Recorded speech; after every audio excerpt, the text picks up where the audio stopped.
Good morning, everybody. It is Thursday. It is March the 26th. And we are all in cardinal red. That's right. Yeah. Happy opening day, St. We are all Louis. in cardinal red. I got my red thong on. What My happened, lucky guys? cardinal thong. What happened? Did you forget? You know me. I don't do sports. Well, this is Since when? This is an unofficial holiday. Yeah, Is it it? is. Is it? Are we off work? No, we're not. Well, this is a day that a lot of people will be playing hooky. Maybe getting out of the office early today. It's a 3:15 first pitch, huh? Yes, Heading down to Busch Stadium. Mr. Libertori, or and the Lipitor, Weatherholt. Yes, Lipitor. Yes. Lipitor. And Weatherholt. Not Lipitor, but Lipitor. Lipitor is a medication Yes. for gout. Cholesterol. That is for, Cholesterol. yeah, cholesterol. Because the same company that makes Crisco makes Lipitor, which I think is Is that hilarious. true? Are you 100% kidding me? true. Yeah, Crisco, Lipitor. Yeah. Handheld. The Yep. yeah, the parent it's a company, circle. I don't know if it's Eli Lilly or who it is, but they make the product that causes I'll have to look high that up. cholesterol and the product that treats That's high cholesterol. wild if my. true. Please We are look all that the up. product. That is the ultimate vertical integration of your company. The makers of Crisco make Lipitor. Let's see here. Or is this one of those? I read Urban this legends. somewhere. It On could be. Instagram. I'll be honest Read with it you. on Instagram. It could be. Well, I mean, It wouldn't be out of Scotty, the look it realm up? of reality. yeah, I'm looking it up. Let's see here. Parent company. 'Cause I wouldn't be surprised because here in town you got the company that sprays the farmlands with Pfizer. poison, and then you have the same medicine company bottom that Oh, helps Bayer. fight the poison. Yeah. It all makes sense. What a weird Who time. owns Crisco? I'm trying to find this out here. Okay, Crisco. What are you typing in? Well, he's on Bing, and you know how Oh, this why takes. did I he's on forgot. Lynn's computer. I've Come been trying to on, switch guys. to Google. I could I have think done it's this. hilarious. The moment has passed. No, we get you know what? Jeff Bezos, or who owns Google? What is it? No, B&G Foods. No one knows anymore. Okay, well, whoever owns Google loves this show because we show how crappy Bing is compared Yes. to Google, which will get you exactly what you need. Isn't quicker. Google Sergey Brin? Sergey Brin? Oh, Sure. come on. So Pfizer owns Lipitor, and B&G Foods owns Crisco, and And are they can you just type in, do the makers of Crisco own I did that. Lipitor? It didn't give And me what did Sergey it say? Brin and Larry Page own Google. Okay, good. We got two conversations going oh on. gosh, Well, we know who owns everything. Okay, here we go. You got it, We're done. dude. We're done. B&G We're done. Foods Thank owns you. Crisco, brother. Okay, so who owns They bought Lipitor? them from J.M. Smucker. Pfizer, but I don't The know who jelly? the parent company is. okay, I think Pfizer is the parent company of Pfizer. Und Pfizer. Procter & Gamble. Nope, not the same company. Okay, they're not see? related Urban instances. myth Debunked. debunked. Doggone it. Great. That was fun. I liked that. it. Was fun. We had a good time. Isn't doing that great? Huh? We just went down a water slide. We That's had cool. fun doing that, huh? It's Thursday. Yeah. Thank you, Google. Frogs are gay.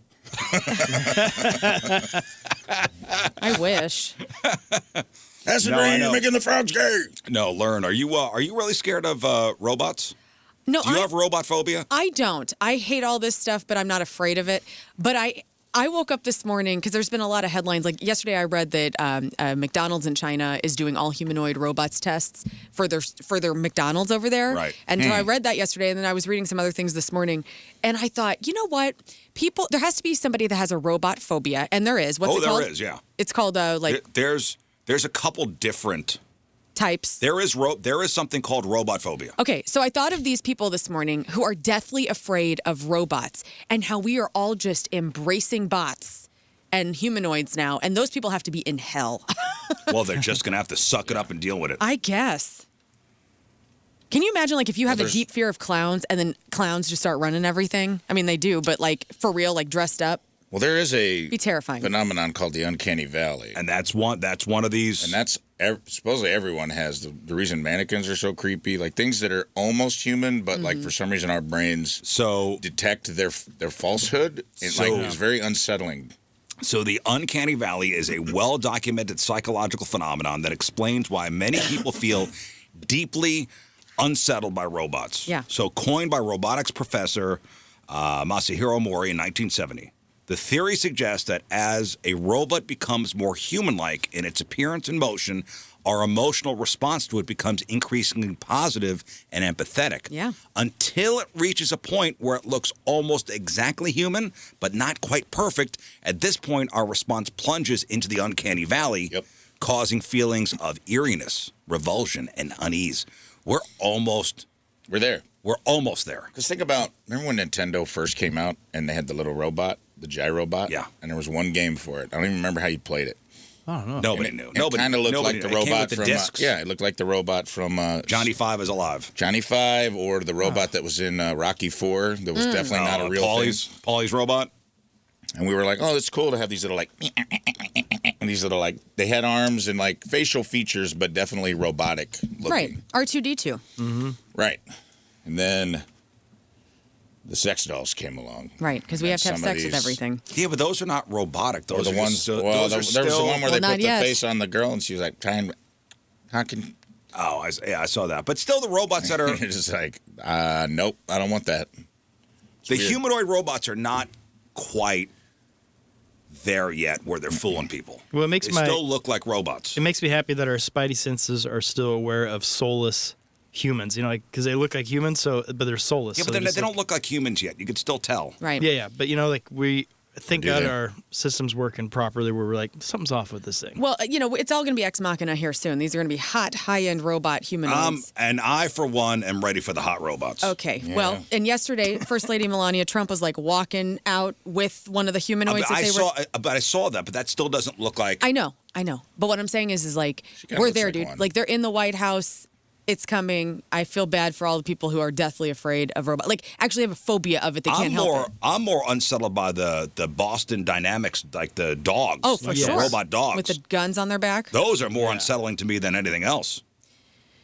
Yeah. But there's robot phobia, which is the direct fear of robots, also drones, and advanced artificial intelligence. People with robot phobia may be experiencing intense anxiety when seeing a robot, interacting with automated systems, or even just thinking about them. Mm-hmm. And the fear is often fueled by, science fiction tropes like the Terminator or the Matrix that depict robots turning against humanity. Mm-hmm. Like I have thalassophobia, which is the fear of deep, dark water. Yes, of philosophers. And then also, Socrates. That would be like if you told me, Rizz, like, hey, remember the movie Waterworld? That's what it's going to be like. So, hey, lady, you're just going to have to learn to live on a boat and just have to deal. That's what these robotic phobic people are thinking right now because everything is going automated and jobs are being taken up by bots. I have that too. Like when I go, not to your degree, but like the reason I went scuba diving and did the dolphin thing out in the ocean where there was like 2 miles of. They don't tell you till after that there's like 1.5 miles deep ocean is what you're in. It's like the deepest part. Like we don't tell people till after because you don't realize you have it until someone tells you that, and you're like, oh, I'm in if I sink right now, I go 2 miles under the water. It's over. There's no chance of me being recovered. What's under me? But I'm always thinking about what is under you. When I'm in the ocean, I'm always thinking about like I feel like on land, I'm always like, yes, I would lose to a lion or a bear, but at least I'm fighting in 2D. You know what it is. No one's attacking from below. I always bring this up. There is an acceptable amount of dead bodies in water that we are okay with. Always thinking about it. So if you put a dead body in a pool, nobody's going to the pool. Right. Yeah. You put a turd in a pool, nobody's going in a pool. Okay, but in the ocean, there are how many dead bodies in the Everybody's ocean? dead. Yeah, a whole bunch. There's so many bones down there. So there is a ratio of us being okay with the amount of dead bodies in water. About that. Uh-huh. Yeah. You're Dude, right. I think about it every time. And here, I'm about ready to ruin everybody's summer, I guess. Every time I go to Lake of the Ozarks, which is every damn year, and we go boating, and I'm in a tube out there, 1980 style, I think about how many dead people are still at the bottom of that lake. Because there just has to be. There's the dead people you know that are dead, and then there's people that their bodies were thrown in there probably by some sort of weird Ozark mafia. Mm-hmm. No thanks. And you start thinking about that, you get out of the lake. And with that, Stop and there's a ratio of the amount of dead bodies to the amount of water that we are okay with. Is it more that we're okay? What is that ratio? I don't know. How many gallons of water per dead body? I think it's more of not so much the depth of the water, but more of the color. Is that why they call it a body of water? And you can't see it, then you're fine. Well, I don't know, yeah, Scott. I think if you could see the dead bodies, it would probably change things. See? But if somebody died in a pool, and their body's not in the pool anymore, you would probably get in the pool again one day, right? Probably. But let's say hours later. But the body's not in there because it was a pool. The lakes, the ponds, the rivers, there's the bodies Mississippi everywhere. River's got all kinds of bodies in it. Yep. My Uncle Dick's in the Mississippi River. Your Uncle Dick's in there? Yeah. Who, they never where? found him. The He was out Mississippi? fishing with his buddy, and the boat capsized, and this was like back in the 60s or something. How many my- dead dicks is it okay to swim Yeah. with? That's a great question, Rizz. You know what? It's a good question. R.I.P. to man. Uncle Dick. Thank you. Well, there's like a. Is that why they call it a body of water? Because Whoa. there's bodies in there. I don't know, Why right? I do mean, they the call Edmund it a body of Fitzgerald is still at the bottom of. Was that Huron or Michigan? Which lake did they go down? You're it was the expert in Michigan. Gordon Lightfoot. Right? Michigan. No, it wasn't roll with Michigan. it. It was here. Either Well, way, okay. Gummit. one of the Great Lakes has a Huron. shipwreck. They have shipwrecks down there, man. There's bodies. There's all kinds of shipwrecks at the bottom of the ocean, just chilling. They don't go down there and get anybody. Every time I meet the Titanic. Atlantic. Yeah, I always think of the Titanic. Every time I'm in Florida. Titanic's not under us though. That's like up in the. No, but there's But it little still bodies shares are the in there. water. It does, but I mean, you've probably if I've you've been swam in the in the ocean, Atlantic. you've probably swam or In sediment of those directly people. over a dead body. Like if you drew a line from your body to that body, you Or the probably water swam from over. there that went over a dead body. I'm swimming in now. Yeah, That's it's true. in your mouth because you I was in my accidentally mouth. opened your mouth underwater. Gross. All right, so robotophobia. There's automatonophobia. That is a recognized specific phobia defined as the fear of anything that falsely represents a sentient being. It includes robots, ventriloquist dummies, Right. animatronics like those at like theme parks or Chuck E. Cheese, Those are creepy. wax figures, and mannequins. Yeah. Okay, so that's like everything. That's a What's that different one phobia. called? Automatonophobia. Not joey Automatonophobia. photonophobia. Joey photonophobia is a very specific one. Yeah. Fear of his- Joey Fatones. You're Yes. scared of the Auto- scared of the fat fat guy in a boy band. He's very attractive. Automatonophobia. Great in my. There's technophobia. This is a broader fear or aversion to advanced technology or complex devices. Are you cool with ventriloquist dummies? Before we move on, Yeah. R.L. Stein almost messed that up for me back in the 90s, but I got over it pretty fast. I don't want one in my house. You I'm do- not scared of them, but I wouldn't want one. I wouldn't want to get up to pee at night and have one like hanging in the corner. No problem. Yeah, nobody wants Yeah, I that. don't- I have no problem. That'd ruin your house. I would not like that. I don't want any dolls looking at me at the middle I would of the not night. want to like No problem. ventriloquist dummy just like chilling. And if you got up to pee in the middle of the night, and I had gone in your bathroom and put a ventriloquist dummy on your toilet, made it look like he was pooping, and he Well, if you didn't tell me. you said no problem. Like Elf on the Shelf? If you didn't tell me. Yeah, Ventriloquist in the Oh, Rizzuto That's funny. I don't know, man. I'm not a fan. Oh, Okay, What was that's Charlie? the correct what was the- response. Charlie McCarthy. Yeah. Technophobia. Yes, that's a broader version broader fear or aversion of advanced technology or complex devices, especially computers and AI. While somebody with technophobia might not be afraid of a physical robot attacking them, they might deeply fear the societal implications of robots, such as losing their job to automation or losing their privacy to algorithms. Maybe you're a little technophobic. Yeah, well, yeah. But mine's all heart. I just worry people are going to lose their hearts through AI and all that crap. And I love everybody's creativity. Human beings are awesome in certain ways. And there's cyberphobia, with the recent boom in generative AI and advanced machine learning. Psychologists are noting a rise in AI anxiety.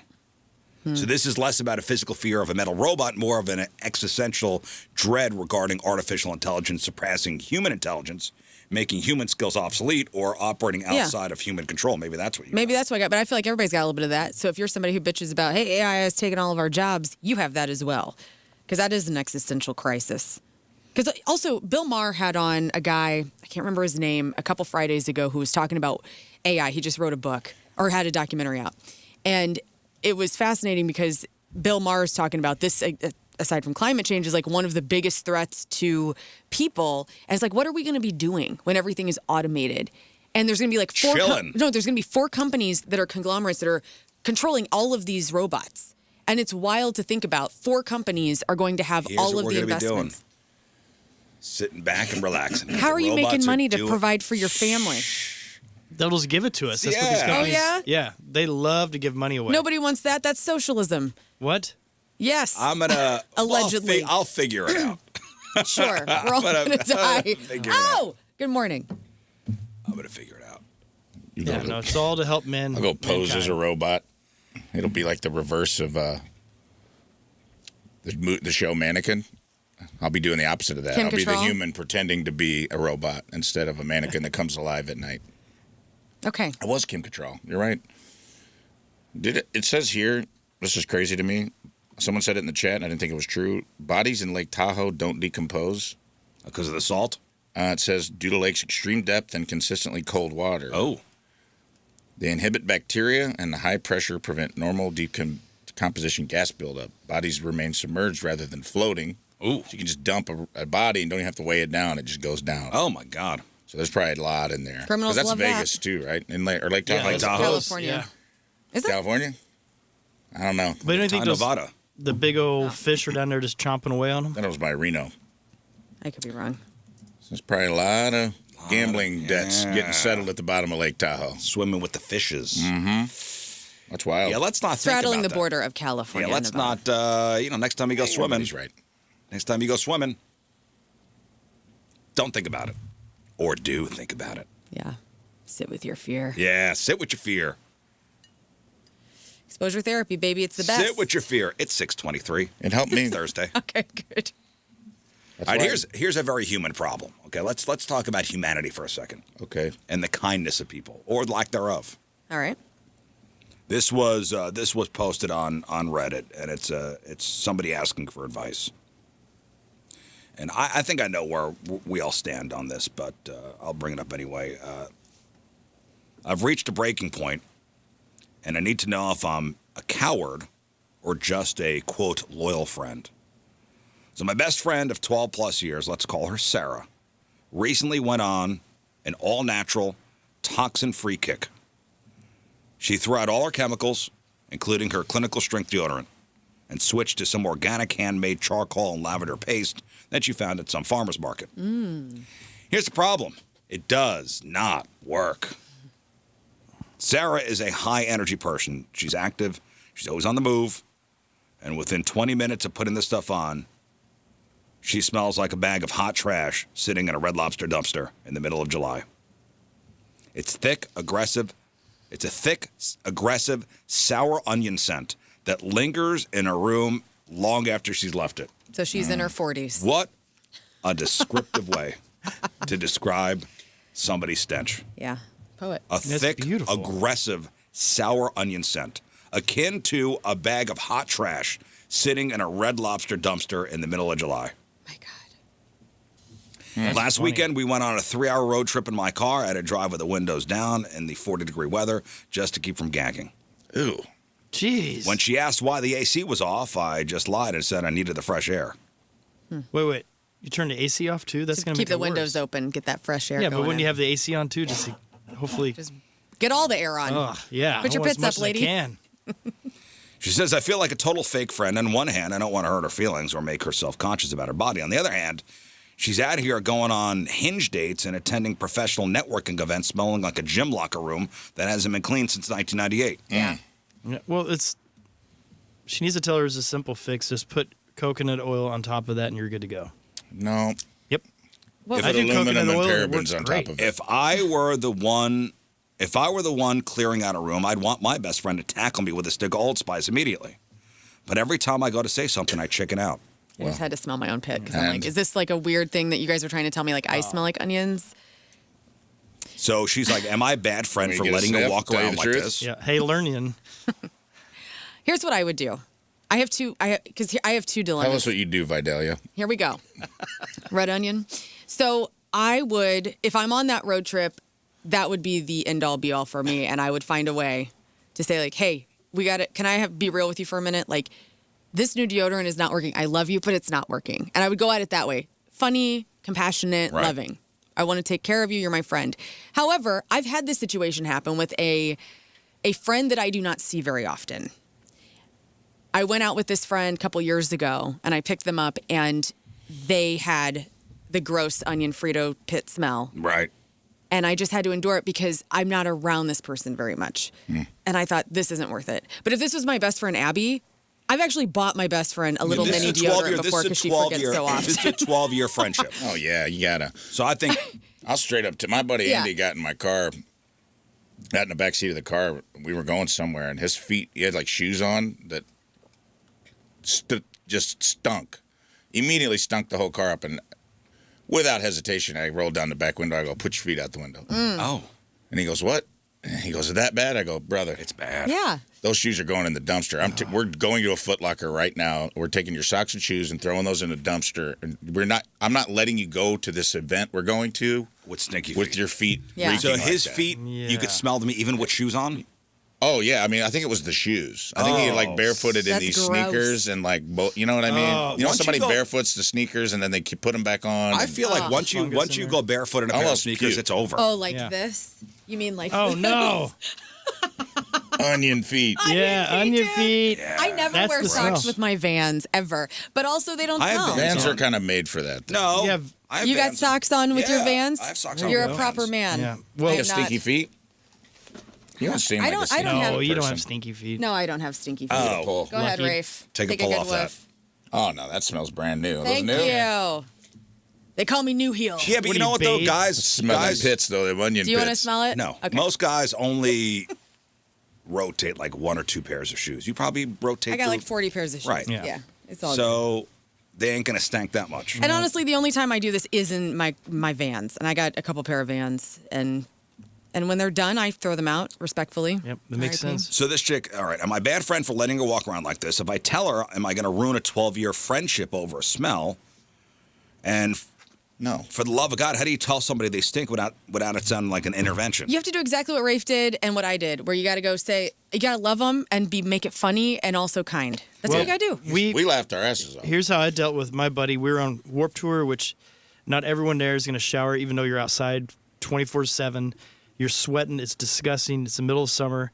And there was like a smell that started happening on the bus. We couldn't figure it out. And it turned out he was wearing his Dickie shorts every day, which is fine. But then we found out His Dickie smelled. his Dickie smelled because he wasn't wearing underwear. Oh. And, Oh, no. And he's a bigger guy anyways. And it was one of those things where we just straight up told him, like, dude, you got to start wearing underwear and you got to start showering. That's ridiculous. Change his life. That's great. Yeah. We're like, no, this is not going to work. We had a guy in the military that got his girlfriend broke up with him, and we went out on like a FTX, where you're out in the field for like a month, and you get to shower like once or twice while you're out there. So everybody's already kind of ripe. And he was like depressed, and he was just like sitting in the truck all like this guy was going through it. And he's just like, oh, what reason do I have to even live anymore? Cynthia doesn't love me. Oh, God. Or like Munson. His name was Munson, of course. Aw. And I was Perfect like, name. dude, you gotta. Munson. He stunk. We had to sleep in the truck at night, like in the back of a 5-ton, and we're like, dude, you stink. So, like, we literally drug him to the showers, and we're like, oh, listen, we're sorry you're going through it. You're going in there. Is Like, there not- You stink. Isn't there hygiene Protocol? standards? They're supposed to be. Yeah. I mean, when you're out, we're at Fort Campbell, Kentucky, at like 110 degrees Right. in June. There's certain protocols that just you do what you can. Baby wipes go a long way, but he just like he was just filthy and like just living in his own filth. All right, if this was my friend, this would be a dude. This new deodorant you got ain't working. Mm-hmm. Yeah. Okay, straight up. Now, what if it's a coworker? That's different because now Especially- HR is involved. Yeah, if it's your boss. Are you? How close are you Not with the your boss. coworker? Not your boss. Are you friends with the coworker outside of work? No. Then no, you don't say a word. You'd go to HR and have them Yeah. deal with it. We got a stink pact in here, which I like. She Yeah. noticed. She says I smell different today. I got a new soap. I did. I walked by I Rafe would- and So he I know smelled that she's different. at least checking in on me. Please. I know that she's at If I least smell, like, let me what's know. going I on? will absolutely I will let take you know. no offense. I will. What do we like the new soap? There- or- It was fine. It just I thought you like changed it up from like a weird, like whatever soap you were I might have using. used something different today. Is that your charcoal stuff? No, I think it was Dove. Please. I will. And you guys let me know too. Even though I'm a girl, like I want to know. I will let you know. Sometimes Rizz gets upset if it smells like perfume in the office. Like yesterday, you're like, "Hey, you spritz in here?" And I was Did like, you? No, I didn't. For once, I didn't. Well, I was walking into the office. I walked through like a mist of perfume. Somebody wasn't must me. have sprayed it either right outside our door or as I was walking down the hallway. It's like my face went into it. Yeah, no, that wasn't me. That's a ghost. You smelled a ghost, dude. There's a ghost. I don't know up what there. it was, but I went, When that's we what I had- sounded like. When we had the old office, when I started on the show, just for funsies, I would spray as I left the room, like for the day. So whenever you got here, it would smell like girls. I know. Okay. That office stinks. That was just a now, little dude. prank I did for myself. Our office you know? now? Our old office, the ESPN guys are in there. Fastlane's in there. It straight up stinks. Musk. Smells Like like, now? a locker room. Oh, it smells like It's the 5 office. dudes in there. It smells like the office of a sports show. It does. Hey, happy We're birthday to supposed all to. those guys, by the way. Jamie's birthday was last week. Carrie Davis's birthday's tomorrow, I think. Happy birthday, bye. Anthony Stalter, I think, is today. No way. They're all Aries. Oh, happy birthday, buddies. Wow, I didn't get the memo. It smells like a fire I saw Carrie sign yesterday. in there. It smells like a goat in there, so it makes sense they'd all be Aries. Well, our old office had no windows, and it was kind of tucked in the corner, forgotten. Yeah. That's And those like guys the are like forgotten office. coming probably from workouts. Yeah. There's protein powder everywhere in that office. There's Protein probably some- toots. I mean, yeah, there's probably some Creatine farts. Yeah, creatine Yeah. farts and all kinds of That's stuff. cool. going on. Marcia's beard oil. There's You all guys are kinds good. of stuff. Working with all dudes. I mean, it's a very. I'm around men all the time in this work, and I've never had partners that ever smelled bad. Like you, man, always smelled good. Always had cologne. You guys smell fine. Like Please let me know. Yeah. yeah, I will. He smells And you good. do not We smell like fine. onions. Well, you guys don't wear cologne. Like John always No, had I like his don't. musk on. I don't wear cologne. Yeah, My woman does not like me in cologne. I don't even have cologne at home. that's silly to me. I don't have cologne at home. I buy My wife Tim- doesn't have perfume at home. Although my daughter, oh God. I like to smell good. I don't have any problem. Tim sends me to the men's fragrance counter, and he goes, "Please pick out what you like." And so I got him in a nice Chanel blue right now. My daughter's all about spraying herself with whatever is the popular thing now. Teen I girls, feel like man. you got to have it on though. Yeah, You have ever to buy test something it. for him, put it on, and Yeah, I then always it get doesn't- samples and it doesn't work give with them the to him. pheromones because it Yeah. smells different on different people. I'll get the little samples at the Macy's counter from the fragrance section, and I'll bring them. I'll say like, I like these. I'll take these samples home. He will try them on, and then whichever one he also likes is normally the one we go with. I'm not gonna make him like smell. Nah, something just he rub doesn't wanna magazines smell. on them. Yeah, The that's a little good time testing. too. Rub that on 'em. The question is when it's the next phase deeper. Like I went somewhere yesterday where I had to talk to someone, and their breath was kicking was like kicking. Van Damme, Oh, my dude. Like God. Chuck Norris was alive and well in this guy's Oh, mouth. you do kicking like Van Damme? I do kicking like Bruce Lee. His Chuck Norris was alive and well, and he was throwing haymakers out of behind this guy's teeth. Gross. It was just nice. like that. It just had a funk to it. Was you it a know? cigarette Like, mixed with No, coffee? it Funky wasn't. cold It wasn't Medina? like it didn't feel fixable.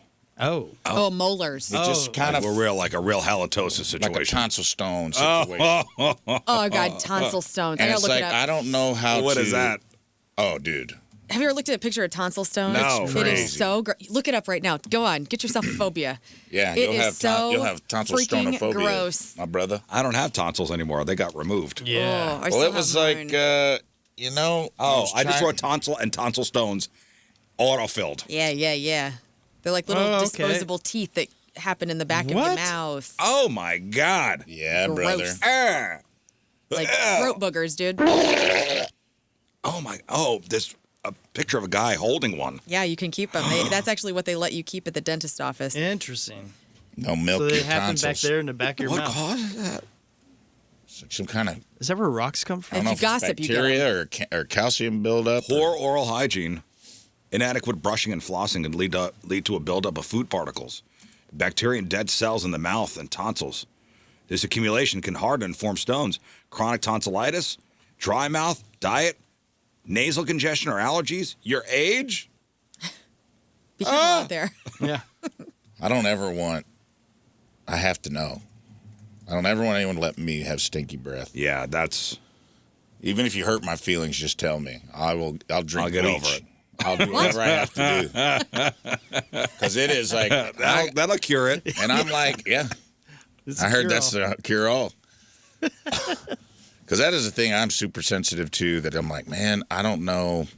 I don't like. That's why I do like cologne. I do like my house to smell good. I'm very like. I don't want stank. Smell conscious. I don't want Oh, yeah. stank, man. I don't like. I hate the smell of cigarettes on stuff. Which is crazy because like I grew up in a cigarette house. I'm like, man, I cannot stand it. Maybe that's why I'm that way. You know what though? There is something comforting to me when I smell like a smoker with vanilla, and I think it's because Maybe my- your dad. Well, my dad and his girlfriend and one of my best friend's moms, like she smelled like Marlboros and vanilla, and it was like it's a comforting smell. But that's the only It's like level of nostalgia, cigarettes yeah. that I like smelling.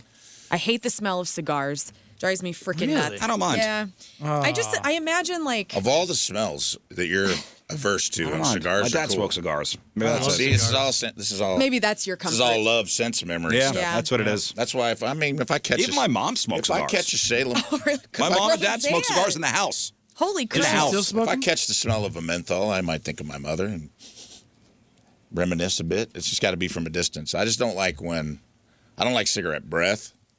Yeah. And I don't like if it's on your clothes. Yeah. Like if I feel like, I don't really even like, I don't love if I'm by a bonfire and the next day, like my clothes. Oh, you don't like a campfire smell? For a minute, yes, but not in like, the moment. In the moment, but in the not, moment. Yeah.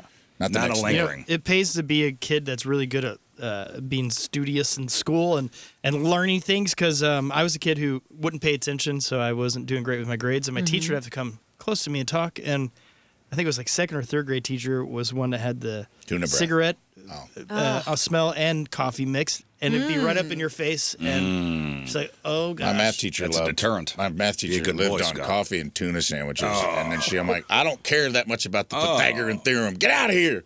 Mrs. Hendricks, another tuna melt today for lunch? Ugh. Thank God. But I'm saying like when it's something like that where you feel like it's a chronic problem, like that's where it gets tricky. Like even with a friend, I don't know what to do because I'm like, man, I've had a couple people on road trips that breath was so hot that it was just filling up the car. Hot breath. You know what I mean? Yeah. Like the stank of their breath was filling up the car. Even and from another, like the seat over. Oh, yeah. And I'm like, oh, man. I want to tell you, like, hey, dude, you're breathing hot fire. Dylan, hot fire. Mint? Would you like a mint? I don't even think a Would mint. you like some banaka? I feel like a mint's going to tap out, dude. The mint's just immediately in a chokehold from all the stank you got going on. Oh, God. I don't know how to handle that. I'm like, part of me wants to be like, I wish I could implement just 100% truth system. Be like, hey, man, I've implemented a new system in my life where I tell people the truth. This is going to hurt. Your breath stinks. Let's move on with our day. I wish that I could just be. Rapid fire honesty. Yes. Hiya, your Yes. breath stinks. Yes. Listen, it's going to be quick. Throat punch. Your breath stinks. Like every time I get to give you a Ric Flair chop across the chest, be like, your breath stinks. Good. Please do that to me. If my breath stank, Okay. and I have mints at my desk. You by can't the way, fire too. me. I wouldn't. I would. Okay. High five you after grabbing a mint. Wow. All right. I do have mints by my desk, and I know somebody grabs them. You need them. I don't touch anything on your stupid desk. Rafe. I'll touch your stuff, dude. After Rafe, you taking mints? the string cheese incident, Oh taking- God, I wouldn't taking touch mints? it. I would rather die. I you taking forgot mints? about that. I would never take, dude. I am. You know who it is? flush with I don't mints. mind. Can I tell you this? I know exactly It's who it is. Tommy, the it's boss. Tommy Mattern. I know. Yeah. Yes, He because does if he come in comes the in to office and talk grabs and he'll stuff. like, you know what? I'm going to just take one of these. I think he feels I know he entitled does. to you. Well, and you know what? There was one left, and I go, somebody's been taking my mints. I like to shake your peanuts Whoa. to see if you notice they've been disheveled. I know. I'll shake them up and be like, I know that he looks and he counts them before he. I like Ebenezer. What about Ebenezer Scrooge of peanuts? You're a food Scrooge. So I'm like, know I what know I you do? open them up and you're like, He makes a all little right, line. there's 87 peanuts in here. I'll know tomorrow if somebody takes one. I do touch your desk. I touch all your desks and I wipe them down. Like if I see you got a little coffee stain on your desk and I'm like wiping my You've desk. never seen a coffee stain on my desk. I have actually. I've wiped up a little nibbin of old coffee.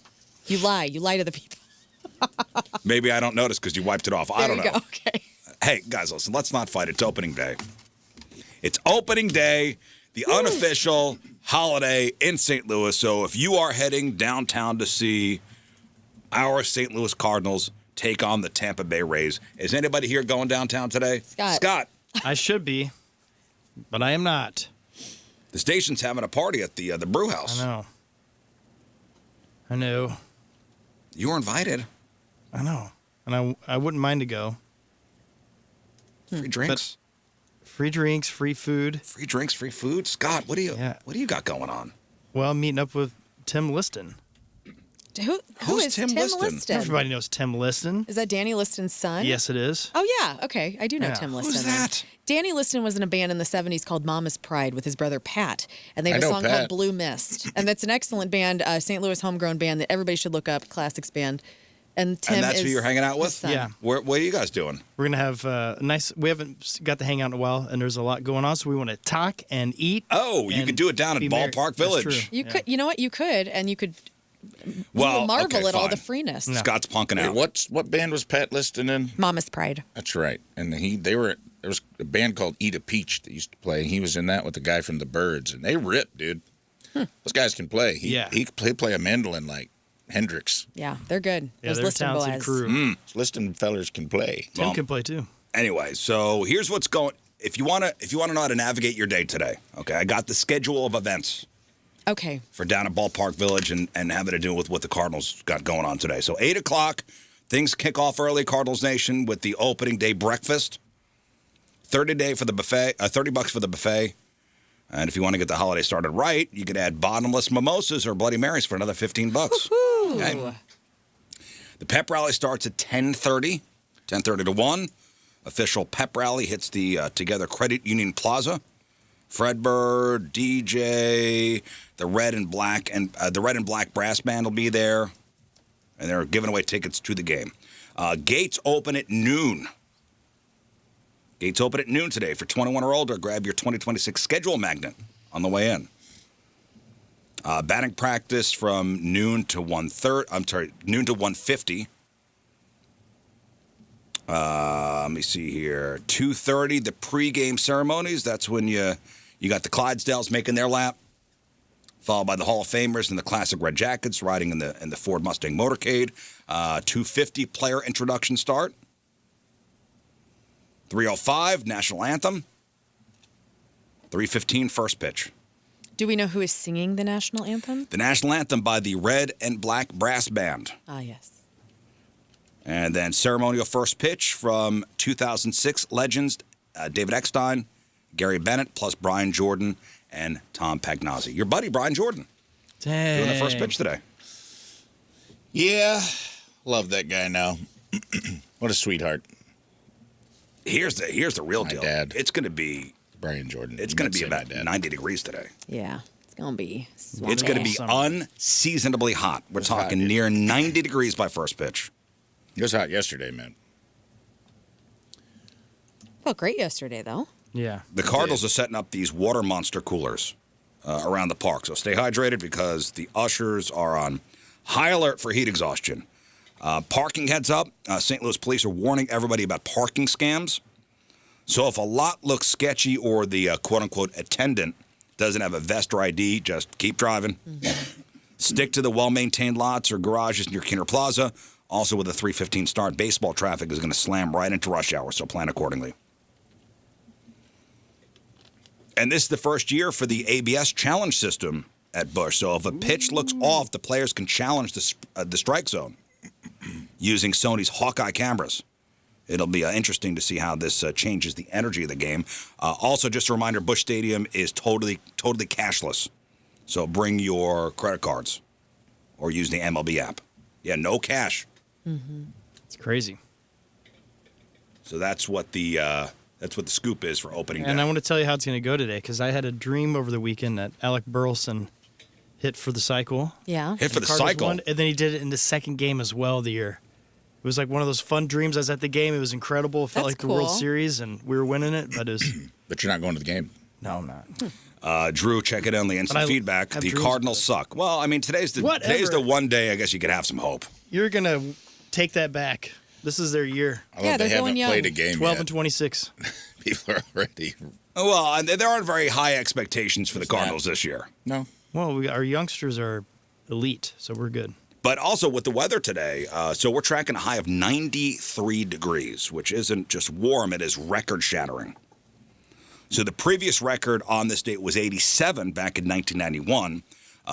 Plenty of sun, gusty southwest winds, 25-mile-an-hour winds. So if you're heading to the stadium, make sure you stay hydrated, find some shade. There could be some storms tonight. Did you see that, Learn? I did. Starting after 9 o'clock. What the hell happened to spring, man? It's a mess. It is spring. 93? Dude, well, yeah. You know what I mean? Like, what the hell happened to seasons? I feel like we have this conversation every fall and spring where it's it stays hot till October and then it's freezing cold. We get like 2 weeks of fall and 2 weeks of spring. It's just wild to me. Yeah. I mean, I guess it'll probably taper off and we'll have a nice April. But listen, you know, with the warm weather brings people outside. Yeah. When people are outside, they do bad things. Mm-hmm. The cops have been 2 to 3 days in a row. This happens every year, too. My crackhead house. Cops were there. Fire department's been there. And I'm like, something about the warm weather, dude. The party. I don't know what happens, but they just party too hard. And next thing I know, there's like fire trucks and ambulances. Oh, God. It's some truth to it, man. Yeah. It's like they've hibernated all winter, and they're like, they They're saw out their there, own right? shadow Yeah. and got a big old rock and partied too hard. Yeah. Well, this is one of those local stories. It sounds like a straight out of a movie, but it is a tragic reality right in our backyard here. So a 34-year-old guy named Cody Lashley. He's from Beaufort. Beaufort. Nice area. Beaufort, that is out near Union? I'm not sure. Beaufort. Sounds cool. I believe Sounds I've like driven, a good cop. I believe I've driven through Beaufort at some point. Beaufort T. Justice. Yeah. So a 34-year-old Cody Lashley, him and his buddy Jerry. Cody and Jerry Hendrickson, drove out to the Labadie Power Plant. They drove out to Labadie Power Plant Road with a plan to score some copper wiring. Oh. Oh, no. Okay? Cody and Jerry, Labadie Power Plant Road, copper wiring. And they weren't exactly using professional equipment. Investigators found an 11-foot pole that had been modified to hold a DeWalt grinder. So are we imagining what this is? An Some duct tape? 11-foot pole with a DeWalt grinder, most likely duct taped to the end Had of to it. be. Right. That's the only safe way to do it. Are we picturing this? Yeah, I am. This is industrious. They're clearing, they're trimming branches on 109 up near my house, and they have this like cool ass truck with this long pole, and it's got a saw at the end of it. Yeah. And with precision, they're cutting branches It's great. Need that at my house. up along 109 just to prevent them, God forbid, a storm rolls through, hits, snaps into a power line. These are two guys with an 11-foot pole, most likely with a DeWalt grinder, duct taped to it. Oh, Yeah. yeah. They got like one of those telescopic pool skimmers, and they just took the net off and just taped like a, like you said, I hope it's a Milwaukee at least, but. It's a DeWalt. Okay. Yeah. They just taped it on with some duct tape, started it up. I'm a DeWalt man myself, so I got a little respect here. That's fine. As long as it's not a Ryobi, we're fine. So they got the 11-foot pole. They got the DeWalt grinder. The plan was Cody stands in the back of Jerry's Dodge Ram. And using the makeshift pole DeWalt grinder, they're going to try to cut through an AT&T line. Genius. Okay? So while he was trying to cut the wire, the telephone pole snapped. When it came down, Cody was hit by live power lines. Jerry told cops he thought his friend jumped out of the truck bed, but quickly realized Cody had been electrocuted and was dead. Oh, my goodness. How did he lose that deal where he's not the one driving? Well, it's Jerry's truck. Jerry's truck. So what did Jerry do? Ran. He Made twice panicked. as much money. Yeah. No. He panicked and pulled the truck away from the down lines, losing a side mirror in the process, and just drove off. Oh, he left leaving his Cody friend? behind. Oh, my goodness. Here's a dead body, and here is some evidence. See you later. Left the side view mirror, everything. Yep. Left the side view mirror, everything. Dang. So what kind of sentencing will this kind of guy get? Well, it didn't take long for the trail to lead back to Jerry. An Ameren worker found the body while checking on a power outage.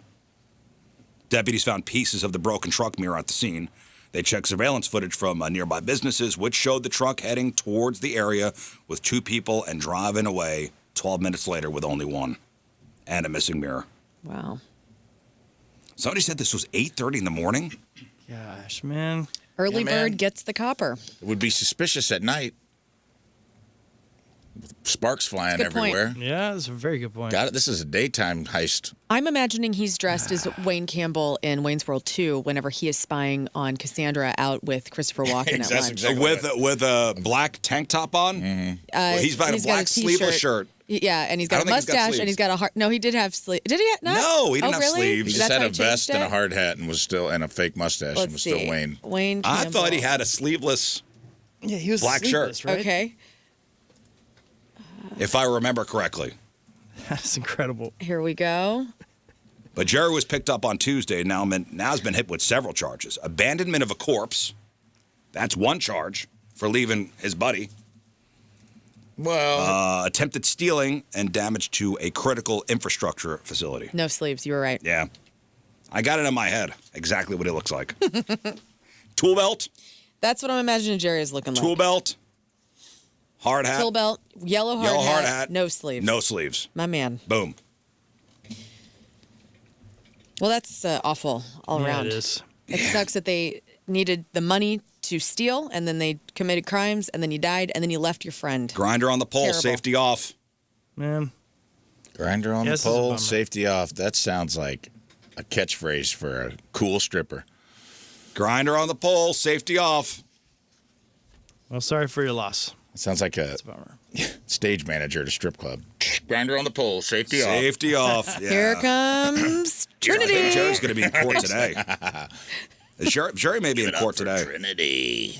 Man, it's just a reminder that I had these quick cash schemes could be I dangerous. feel like even though he was in the commission of a crime and I don't abide by that, I don't feel like he should get the book thrown at him on this.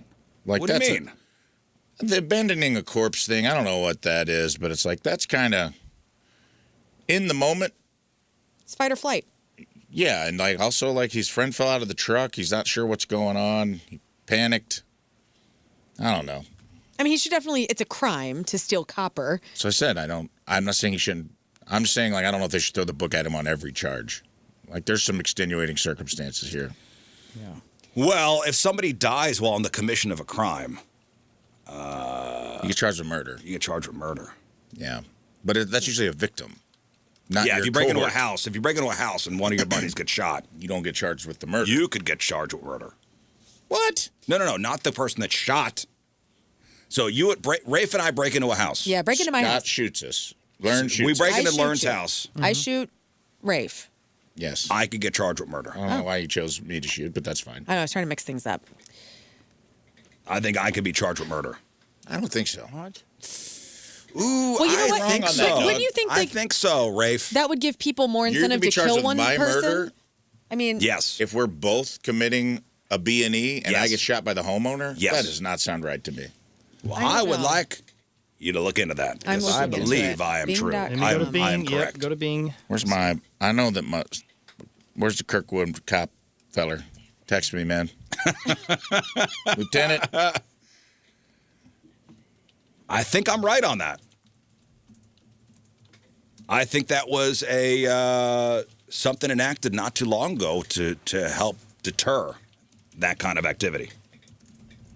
In the commission of a crime, if your buddy gets shot and killed, you are going to be charged with the murder. I don't know what I'm Googling right now. I just wrote the longest question in the history of Well, Google good. questions.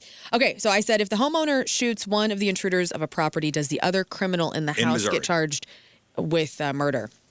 And it says the felony murder rule. Yes, the surviving intruder can be charged with murder of their accomplice under the felony murder rule according to legal principles. Now, this isn't for Missouri. This is for Illinois. WSIL. Sorry, this is I the have first no thing that idea. came I'm up. kidding. I don't know. So felony murder rule. Under this rule, if a participant in a violent felony dies, the surviving accomplice is criminally responsible. Violent felony. So that Well- means there has to be an act of violence happening. Well, breaking into somebody's house, I believe, is considered an That's act not of violent. violence. That's chill. No. That's a property crime, So dog. the surviving But no. Shooting intruder is violent, right? is rarely prosecuted for murder in some scenarios. The legal framework allows for it because the death happened as a direct result of their criminal activity. Right. So it doesn't happen all the time, but But it can happen. So if you get carjacked and you're carrying, two guys try to carjack you, driver's carrying, he kills one of the carjackers, the other carjacker can be caught. Yes. That's wild, You know, man. I like that. Yes. That's a great rule. I'm okay with it. Yeah. If it helps deter that kind of stuff, hell yeah. Let's go. Yeah. Fine with it. I don't know. What, you're changing your plans or something? Yeah, I mean, I had a lot of B&Es on the docket this weekend. I feel like I'm better off just going alone. Yeah. I don't know. Sorry, John Kioski, you're out. No. Oh, not splitting anything Don't with do him. Don't do it. Yes. So Jerry's being charged with, for now, abandonment of a corpse. And I think it may be, well, it's not a violent crime to steal copper wire. No. So maybe that whole being charged with murder thing is off the table. Right. But he left He left them. Well, and the And he person was- killed himself. Like, I wonder what that does. That has to change things. It's not like his buddy killed him. Yeah. Allegedly, And he's I don't know. young and Again, it's That's a a good reminder point. how these dangerous, quick cash schemes, could be. it's a bummer too because I don't know, when you're doing that, I saw in his obituary, he's got a big family and If it's accidental, let's talk about that. Second story, B&E, your buddy just falls off the lattice. He's climbing up to the window, falls onto a garden gnome and impales himself, dies. You're on the hook for murder because your buddy's an idiot and fell from the windowsill? That seems a little unfair to me. I'm not saying it. You have to crime- prove I that don't you didn't know. push him. Well, you'd have to have a prosecutor. Because this who is would- not like he didn't get shot. Well, that's You'd not have to have a violent crime, though. prosecutor in that case if if your Willing. buddy falls off and impales himself on a garden gnome. Hilarious way to die, by the way. Yeah. The only way to die. Bottom first or I don't know if that's a good way to die. I got a Funny. garden gnome Funny. that looks like Rick Rubin in front of my house. And if that's the way I went, like if I fell off the roof, just know I died how I wanted to die. he's here no more. Being impaled on a garden gnome. Yes, that looks like Rick Rubin. Oh. Just imagine like you fall backwards and through your stomach. The little A little hat. garden gnome's like, peekaboo! Like the alien in And you just see a little bearded man covered in your entrails looking at you and being like the little "Welcome to alien heaven." like the little alien in Alien, the Yeah. movie. Yeah. Yeah. That's That would me. be a hilarious Hello, my last thing to baby. see, It would honestly. I mean, it's going to hurt, but it's going to be a hilarious. The last thing your brain sees as the Looney Tunes circle goes, is just a little gosh. garden gnome covered in your own. Oh man, wouldn't that be great if at the end of your life that is what happens? The little hole and it's like that's all, folks. That's all, folks. I'm assuming that is what Well. happens. That's just the last thing we all see, That's a and then good call. you're dead. And second round of fun. That's That's all, And a little folks. garden gnome just pops Okay, right well, out of your belly. I don't- Hilarious. That's where they come These from. these little schemes, trying to steal copper wire. I read one. Okay, so Damn, someone said 15 years for gnome invasion. Well done. I'm going to give you credit on the air. Well done. I'm upset I didn't say it. here's a headline. It's called Insta Sham. Influencer arrested for staging her own kidnapping for clout. Oh, God. I You hate ready for this story? Yeah. Now, if you think your social media feed is getting a little desperate for attention, wait until you hear what this Brazilian influencer did to spike her follower count. So, her name is Monique Fraga, or Fraja, Okay. Monniky. Let's see if you can pull up a picture of her. Okay. Monica Frog. Monique, Monniky. How would you say that? Monique? Monarchy. Come on. Fraja. Okay. So she is a glam influencer with about 50,000 followers, and she was arrested in a massive police raid because authorities say she faked an armed kidnapping and her own husband got beat up just to go viral. So last April, she posted a teary-eyed video claiming she and her husband were ambushed by 3 armed men outside their house. She told her fans it was a harrowing tale of being dragged into the woods and threatened with death and forced to watch her husband get assaulted while the kidnappers demanded ransom for her gold chains. At the time, she told her followers, "I didn't know if I'd make it back. All I could think about was my children."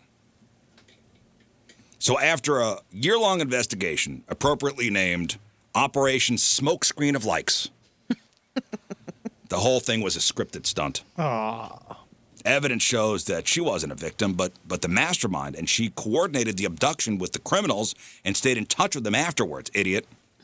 But here's the messed up part. The husband had no idea, and they kicked the ever-living crap out of him. Well, good because he's not going to be found guilty, hopefully, in all of this because he had no idea. But that sucks. This man was genuinely terrified, thinking he was being kidnapped and robbed for real while he was being beaten. Wow. Imagine finding out your spouse let you get jumped so she could get more engagement on Instagram. This is like Arrested Development, where he hires the one-armed man to scare his lessons into his kids or whatever. I love this. So she's facing some pretty serious charges: blackmail, perverting the course of justice, wasting police time. There she is. That's what she looks like. She's pretty. She is pretty, and she don't. Poor husband. I want to see the husband. Yeah, can you find the husband? Find me the husband. Okay. I don't know. I'd take a pretty good beating, I think. Well, also, do you For think, those boobies, huh? Yeah, Am I she has right? Very nice breasts. how much do you think she made off of these posts? So maybe it's worth getting knocked around a little She bit. got kids. Oh man. I don't know. I think that's if that were the husband, I would be pretty pissed. Tell you that. Also, the trauma of it, Right. of thinking like someone just may have murdered your wife Right. and that you couldn't protect her. Like, And then- go unpack that in therapy. And then you get She's like, just kidding. Doing it for the likes. well, and then they kick the Psych. crap out of you. They beat you. I know, that's what I mean. Can they get in trouble if they said psych? Like, I can almost forgive the ass whooping. It's the mental trauma of being like, man, I thought you were dead. And like, for a moment, you're grappling with like, someone just Murdered murdered wife. my wife and I couldn't protect her. Right. And I have to live with that for the rest of my life. And then she's like, oh my God, 1 million views, honey. Good job. Just how mad would you Yeah, be? her lawyers are trying to get her moved to house arrest because she got kids. But for now, the glam life is on hold. I'm not finding her husband anywhere. No, he's probably like out. Yeah. I was thinking of some other, hoaxes here in this country for clout. Balloon Boy. Balloon Boy was the first one I thought of. Yep, me too. Balloon Boy, the live TV hoax. 2009, the world watched in terror as that giant silver UFO-shaped balloon floated across the Colorado sky. 6-year-old Falcon Heaney trapped inside. National Guard helicopters were scrambled. Flights at Denver International Airport were diverted. The balloon eventually landed empty. Falcon found hiding in the attic of the garage. There was a Netflix documentary on it. Yeah. Yeah, watch it. It's pretty good. The Balloon Boy one? Yeah. Yeah, man. People do weird stuff. Also, there's another documentary about Sherry Papini. She's the one that disappeared while jogging in California and reappeared 3 weeks later on Thanksgiving, bruised, branded, chained by the side of the road. She claimed 2 Hispanic women had abducted her and tortured her. After an investigation, the FBI discovered she hadn't been kidnapped at all, been staying with an ex-boyfriend the entire time. That same week, I shared a panini with someone. Papini. It's a Papini. More recently, there's the Trevor Jacob. He's a YouTuber, former Olympic snowboarder. He posted a video titled, "I Crashed My Plane." Oh yeah. And the video showed the engine failing and him bailing out with a parachute Remember and a that? selfie stick. Oh, yeah. Plane crashed into the mountains. The FAA were pretty suspicious about this, and they were like, why were you already wearing a parachute? Right. Yeah, what a jerk. And they were saying that he could have started all these fires. Right. Yeah. He crashed his plane on purpose just to get views for a sponsorship deal. But the police know this, because I think if they saw what he was doing was for a good cause, they would have. He ended up doing 6 months in federal prison. Federal prison for obstructing a federal investigation. Too bad he wrecked his plane, or else he'd have been a flight risk. Yeah. What's his name? Jussie Smollett? Jesse Smollett. Oh yeah. Oh, that guy. pissed me off as Yeah. well. Also, the gal that The had hate crimes? Pills. the pill company that she Elizabeth hosed Holmes? Yeah, it was like the greatest long play ever, but the one with the weird face, that's like, Oh, Elizabeth Holmes? yeah. Yeah, but that was more like a corporate scam. Yeah. Yeah. But I mean, that was a big Good. hoax. That was a big hoax, yeah. Yeah. There was one. Do you remember when they thought the eagle took the baby and they found out that was like it got reported on all the news outlets, like an eagle swooped down, took a toddler out of someone's What? hands, I and it didn't was know a that one. 3D. It was like early CGI 3D animation that students did at like Cal State. Wow. I It's didn't know just a that. fake No, I didn't video. know that. Well, And it got shared like nationwide that like this eagle had come down and grabbed the baby and bad eagle press. just be honest. Honesty's the best policy. That's what they say. Yeah. It is. Yeah. It'll set you free. Hey, something new to worry about. If you're looking at flights to maybe somewhere tropical, maybe planning your summer vacation, is it dengue fever? Dengue fever? Yeah, dengue. Dengue. Is it dengue? Dengue. Dengue? Dengue. Dengue. That's apparently the CDC just issued a level 1 global travel notice because of a massive spike in dengue fever. Damn it. Yeah, it's a pretty nasty virus that could lead to some pretty scary complications, including internal bleeding. Well, where is it? So the CDC is tracking a higher than expected number of cases in travelers coming back from 16 specific spots. Bolivia, Colombia, Cuba, Guyana, Afghanistan, Bangladesh, Maldives, Pakistan, Vietnam, Samoa, Mali, Sudan, and a couple other ones I can't pronounce. Caledonia. Good thing I'm not going to any of those places. Yeah, that is good. For most people, this is like feels like a brutal flu. High fever, massive headache, joint pain so bad it's nicknamed breakbone fever. However, in some cases, it could cause dengue shock syndrome. And that's where things get pretty nasty. Blood pressure drops. You could experience internal bleeding or organ failure. Ooh. Kicker here is no cure. So Great. Have fun with that. All right, that's good. Doctors can only treat the symptoms and keep you hydrated while your body tries to fight it off. And you die? Yep. Whoa. Yep. And since it's spread by mosquitoes, a level 1 warning, which is the lowest of the 4 levels, basically means be smart, don't get bit. Gear up, wear long sleeves and pants when you're trekking around outdoors. Use DEET. Don't sleep outside.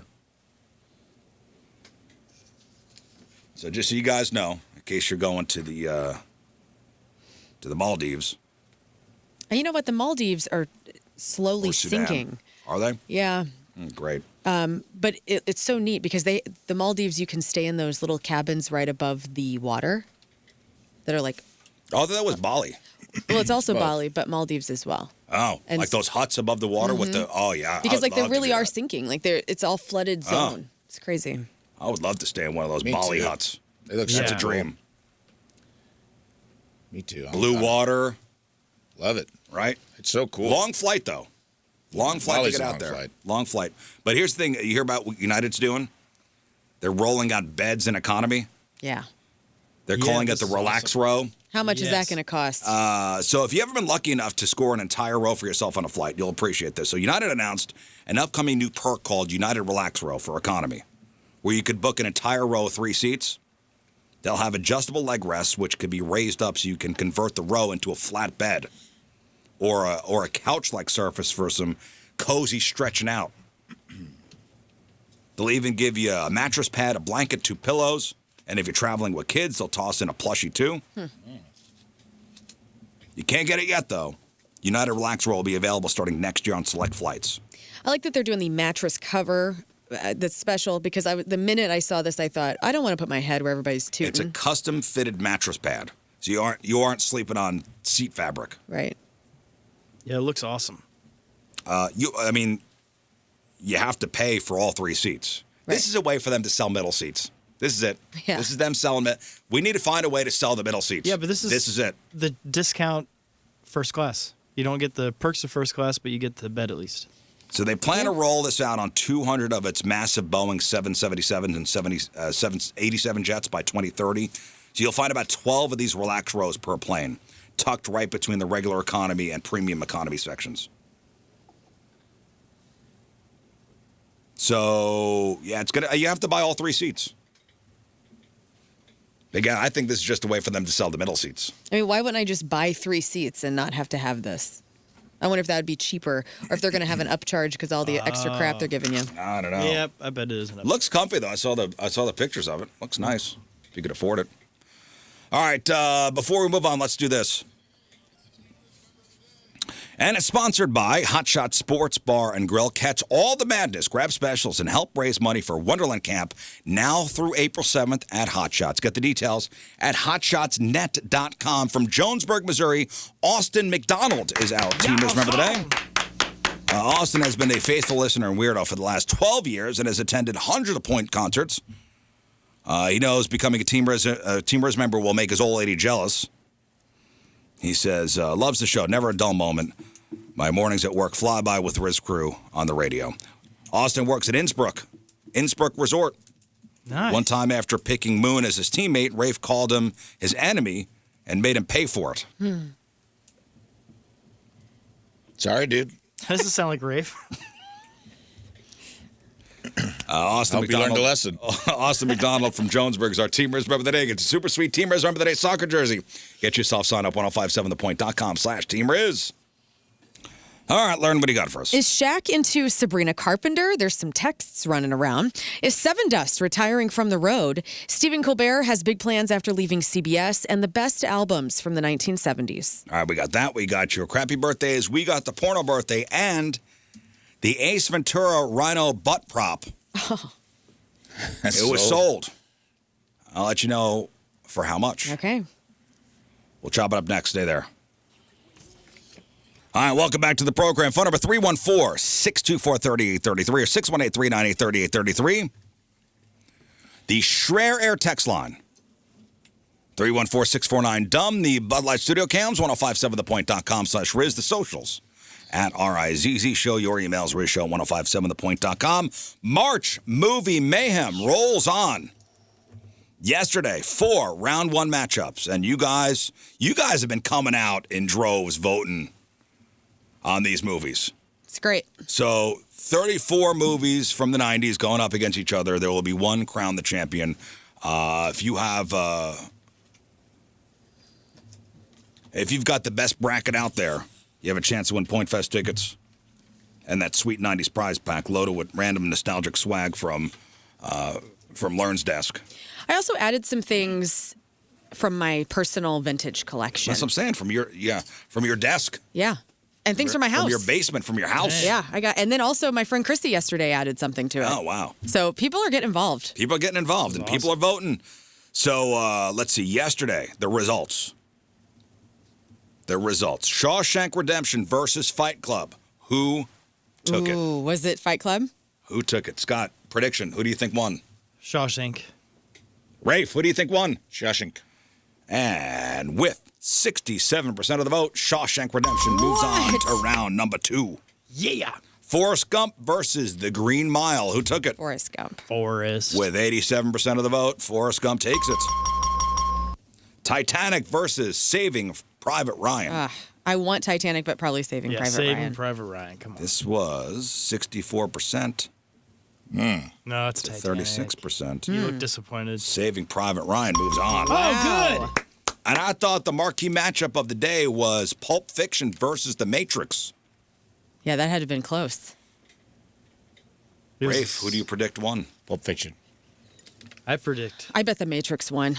I think Pulp Fiction is too underground for a lot of people. Still, like young people don't watch it, but they watch The Matrix. A big landslide. You think The Matrix won with a landslide? Yeah. With 73% of the vote. Pulp Fiction moves on. Oh, good for us. Pulp Fiction moves on to the next round. That's good. I'm happy about that. All right, today's matchups. We're in the teen movie area of the bracket. Mm-hmm. Clueless versus Empire Records. Ooh, it's got to be Clueless. Clueless takes this. I mean, hands down. Empire Records is amazing. So Rex Manning Day. I think it's a better movie, but Clueless and its cultural impact is insane. So timeless. Yeah. Rafe, what do you say? Well, give me to me again. Clueless versus Empire Records. Empire's cool, but it's a little more niche. Mm-hmm. I think Clueless takes it. Clueless launched the Roadster. It's pure candy. So good. And Alicia Silverstone is the 90s. Yeah. I mean, she is the 90s. I love the dad in that movie. I know. Marty? The dad, yeah. Yeah. The lawyer? Or is he a lawyer? Yeah, he's a lawyer. He's a, what does she say? My dad's a deposition lawyer or something. And she's like, it's the worst kind. Is he still alive? He scares the housekeeper. Come on. That's the guy, eyebrows, right? Yeah. Yeah, he was also in Addams Family. Mm-hmm. And wasn't he Carla's husband in Cheers? Was that one him? of? Mel Horowitz. And he was in First Wives Club. That's not his real name. Sorry, that Dan, was his... Dan Hedaya. Yes. Who's Mel Horowitz. Still with us. Still alive. 85 years old. Oh, that makes me happy. Oh. Yeah. Imagine what those eyebrows look like now. I would love to see him. Pull up an 85-year-old eyebrow pic in a of new that movie guy. coming out called Influenced, which Fantastic. looks like Clueless. You want to see all right, American Pie versus Can't Hardly Wait. Oh. I don't think I saw Can't Hardly Wait. Oh, I loved it. Great soundtrack on that movie, too. I'm going to say Can't Hardly Wait just because I loved it more than American Pie. American Pie's going to win. But it will, yeah. American Pie's going to win. For sure. Everybody agree on that one? Yeah. 10 Things I Hate About You versus Cruel Intentions. Loved them both. Had posters of them both in my room. I'm going to say 10 Things I Hate About You. I feel like more people watch that nowadays, and Cruel Intentions isn't on as much. Like, you can watch Disney Plus. Cruel Intentions with Ryan Phillippe and Reese Witherspoon and Sarah Michelle Gellar. Dude, Gellar was on, I think, Kelly Clarkson the other day. She is not aged. No, she looks great. She looks amazing. Yeah, she's beautiful. She looks like she's 25 years old. Still married to Freddie Prinze Jr. Mm-hmm. Yeah, he looks young too, man. He They looks must be young sleeping too, in a yeah. hyperbaric chamber. Or Yep. something. Yep. I think, man, that's a good matchup. Yeah, That is, Julia but- Stiles, Heath Ledger. I think Heath I Ledger think 10 brings a things. lot. Yeah, I think you're right, clout. though. Because I hear more of that quoted than I think 10 Things Cruel takes it. Intentions. And my niece loves it. Sweet. Like, young people watch it. Symphony. Wasn't that the Cruel Intentions song? Yes. That had a great soundtrack. And I think today's marquee matchup. And again, you're voting. Wait, who are you taking? We have 10 Things. You think 10 things? Everybody think has so. across the board? yeah. I'll go Dark Horse. Oh, yeah, Cruel Intentions? No, I can't. 10 things. I mean, Cruel Intentions is a I great hate movie. it when you make me cry. I hate it when. And then when him, like, with singing to her from the bleachers, and that's ingrained in everyone's memory. I don't know if anyone can quote, like Lauren said, like, I don't know if you can quote one thing from Cruel Intentions. All I hear is placebos, every you, every me. That's all I hear. When I think of the movie Cruel Intentions, I think of that I think the soundtrack as well. soundtrack was probably maybe bigger than the movie. Yeah. All right, and you're voting via the Point mobile app or on the website, 1057thepoint.com. Dazed and Confused versus Wayne's World. Ooh, Wayne's World. I mean, please. I mean, I'm going to vote Dazed and Confused. Are you? Yeah. Oh, man, no way. It's not even the Wow. 90s. It's set in the 70s. I know, but it's such a 90s movie. Oh, No. God. Wayne's World is I think it will be in the final four. And if it's not, think so? I'm going to jump out this one. You think this is a landslide? I do, yeah. It's a 90s movie. I mean, you think of the 70s when you watch Dazed and Confused, even though it came out in the 90s, I get that. But, like, that to me is a 70s movie, not a 90s movie. You want to hear what's crazy? If Dazed and Confused was made today, it would be set in 2008. I know, I hate that. That's wild. Let's not talk That's about that ever again. hilarious. By the same time frame of when Yeah. that movie was made. That is I hope how. they do that. Oh my gosh. Isn't that wild? Yeah. Whoa. I will say this. If Wayne's World goes down, he goes down in the first round. This is the movie that'll take Wayne's World down. This is a real weird seeding matchup. I know the seeding didn't matter, but I'm just saying, like, both of these movies could be Final Four, maybe Final Two. Dazed and Confused. I love that movie so much. What a I do soundtrack. too, but I just can't. This is a 90s movie experience. And I agree. Wayne and Garth are 90s. Yeah. I'm going to go Wayne's World because of that. I think that is more rooted in the 90s experience, the music, even outfits. like the references in the way the life was being lived, like picking your friends up in a car In a gremlin. to go hang out. Everything about it was Playing street hockey. Everything about it was the last. Advil. Oh, no, was it Nuprin? New Little. Yellow. Different. Yeah. Everything about it was the last gasp of like what it was like to Oh, be. and it is quotable still. Ah. It is. They are the ambassadors of the I 90s. hope this goes 51% to 49%. I don't think it will. I think it'll be a landslide Wayne's World. I think Wayne's World will probably win. I do love both movies. McConaughey's doing a lot of heavy lifting. Oh, to keep Dazed and McConaughey. Confused in it. Yeah. Because there's a lot of that. He was the most quotable character in that movie. Like, people I just still watched a quote Wooderson. video of the kid who's, the chasing the paddle, the long-haired kid. Yeah. How many times he touches his nose in the movie. It's so cute. Mitch. Mitch. How many You seen times he the- touches his nose in the movie is Ben Affleck, who is one of the bullies that's trying to get him with Oh, the paddle. God, he's so good He's in so that. good. And his paddle, I'll try to say this appropriately for the radio. So it's F-A-H, fa, dash, the letter Q. Yeah. And so I used to have that on my sneakers because I thought that was cool as hell. Yeah. Have you seen the I used to clip write it on the top of my Converse. of him breaking his ankle and they kept it in the movie? Ben Affleck. No, Ben I never Affleck saw it. broke his ankle during filming, No. coming out, like chasing Yeah. him with the paddle, and he like stepped in a hole, and you can see it, his ankle turn, and you Oh, can see is that him where he like, limps? You can literally see him like when he's limping. Yes, And I he never. stayed I in didn't know that. character? It He really stayed in character, Whoa. broke his ankle, had to That's go to the wild. hospital, missed like 2 weeks of filming. Whoa, I didn't know that. Finished the movie in a cast. No. There you go. There are the matchups, all brought to you by Cantor Injury Law and Amco Range and Termite and Pest Solutions. Clueless versus Empire Records. American Pie versus Can't Hardly Wait. 10 Things I Hate About You versus Cruel Intentions. Dazed and Confused versus Wayne's World. Vote through the Point mobile app or at 1057thepoint.com. So, the Ace Ventura Mechanical Rhino, Ace Ventura 2 Mechanical Rhino. It was up for auction. I mean, this was, you want to talk about a piece of movie history. This is the Mechanical Rhino that Jim Carrey was birthed out of naked in Ace Ventura 2. It is officially off the market. Somebody bought it. Oh. And it's Hubbard Radio? Now, it was originally on sale for, I think, was it $4,000 was the first? Yeah. Yeah, and that was very doable. We were excited about that price. $4,000 was the first, was the opening number. We actually went to our boss and pitched him. Mm-hmm. And we said, hey, listen, have Hubbard invest in this. We could bring it around. We'll even go out and pick it up. And we were immediately shot down. In fact, John Kelsey walked out of the room. Yeah. Which I assumed was to go buy it. Yeah, that's what I thought. I misread that whole situation. What if we found out we bought it and the surprise? Oh, my God. It's out in the parking lot? Oh, my God. Kieski pulls up in a U-Haul. What a great That's where day. Moon's actually been. Moon's not at Disneyland. He went to California to go pick it up? Yes. Oh, my, what? Happy birthday, Rizz. If Moon pulled in right now with the rhino on a flatbed And truck, he called up and said, open up the shades and look outside. And pulled up. and he's there's coming out of the ass. Oh, my God. That'd be so great. So amazing. That would be awesome.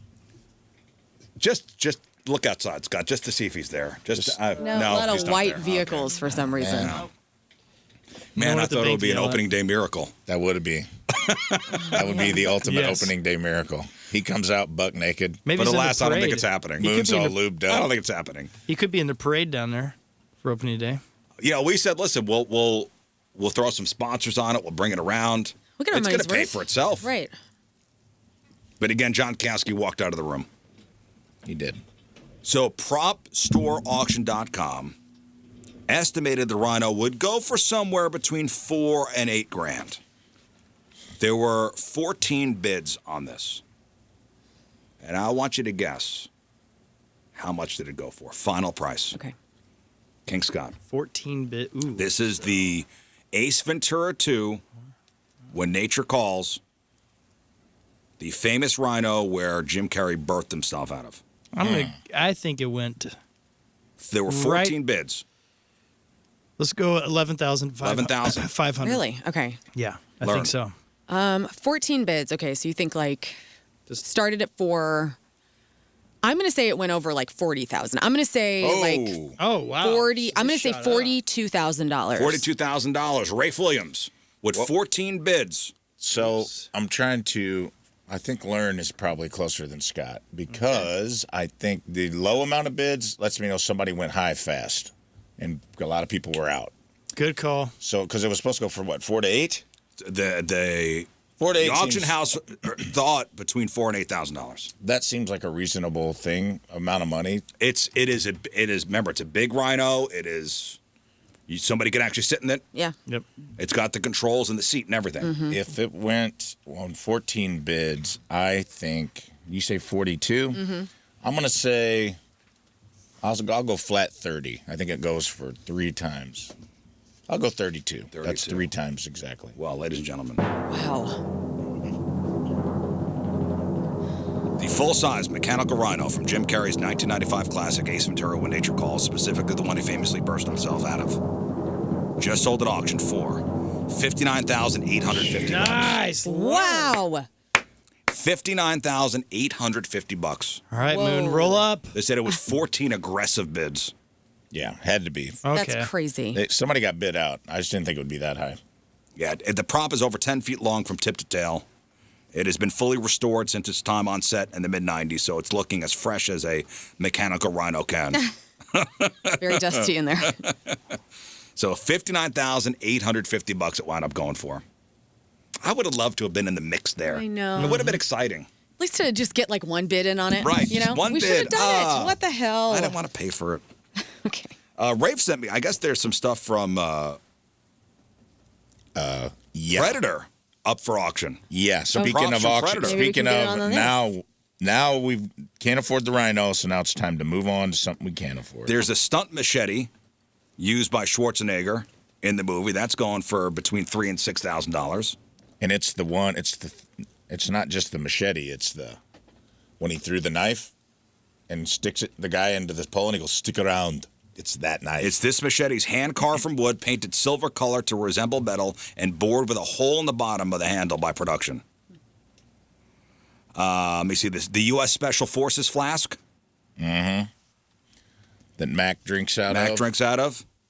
Boy, that's gone for anywhere between $12,000 and $24,000. The thing is cool. Yeah. It's the one he's sitting there drinking out of while Jesse the dead body is sitting there. Yeah. It's like, same kind of moon, same kind of jungle. We walked out, you and me, not a scratch. No. This was the flask that Mac removed from dead Jesse Ventura's hands. It's awesome. During that heart-wrenching scene. I'm going to cut your name into him. I'm going to cut your name. That guy was awesome in that movie, by the way. Underrated Bill actor. Duke? Bill Duke, yes. He was great in Predator. A life-size replica of the Predator created from the original molds from the production. That's up for sale. Between $8,000 and $16,000. Boy, that would look great in your new house, Rafe. Yes, it would. Look great in the lawn. Yeah. And also there's a Bowie knife. Billy's Bowie knife, which I also want. I want all of these. That actually seems reasonable. $2,000. $2,000 to $4,000. Yeah. So. All right, maybe we can get that stuff. I don't know. I'm out. We're getting movie props on this show, something. whether Kowski likes it or not. We're getting something. Dude. John. All right, today is March the 26th. Back in the day, 31 years ago, 1995, NWA founder Eazy-E died of AIDS at the age of 30, only 3 weeks after being diagnosed. 30 years ago, 1996, STP, Stone Temple Pilots, releases their third record, Tiny Music, Songs from the Vatican Gift Shop. Love that record. That came out 30 years ago today. 29 years ago today, 1997, the bodies of 39 members of Heaven's Gate discovered in a California mansion. Do you guys remember that story? Yeah. The Heaven's Gate story? Also, really love the part of the studio that is based on that story, like with the Kool-Aid Man, like the Kool-Aid movie on the show, The Studio that they're making, and they're talking about Heaven's Gate. Crazy. So they were led by a guy named Marshall Applewhite. This was the Kool-Aid, right? Where they drink the Kool-Aid? No, that was the Jonestown Massacre. Jonestown. Excuse me. That was Jonestown. I'm getting my cults mixed up. No, that was Jonestown. Guyana? This is Heaven's Gate. So this was Marshall Applewhite.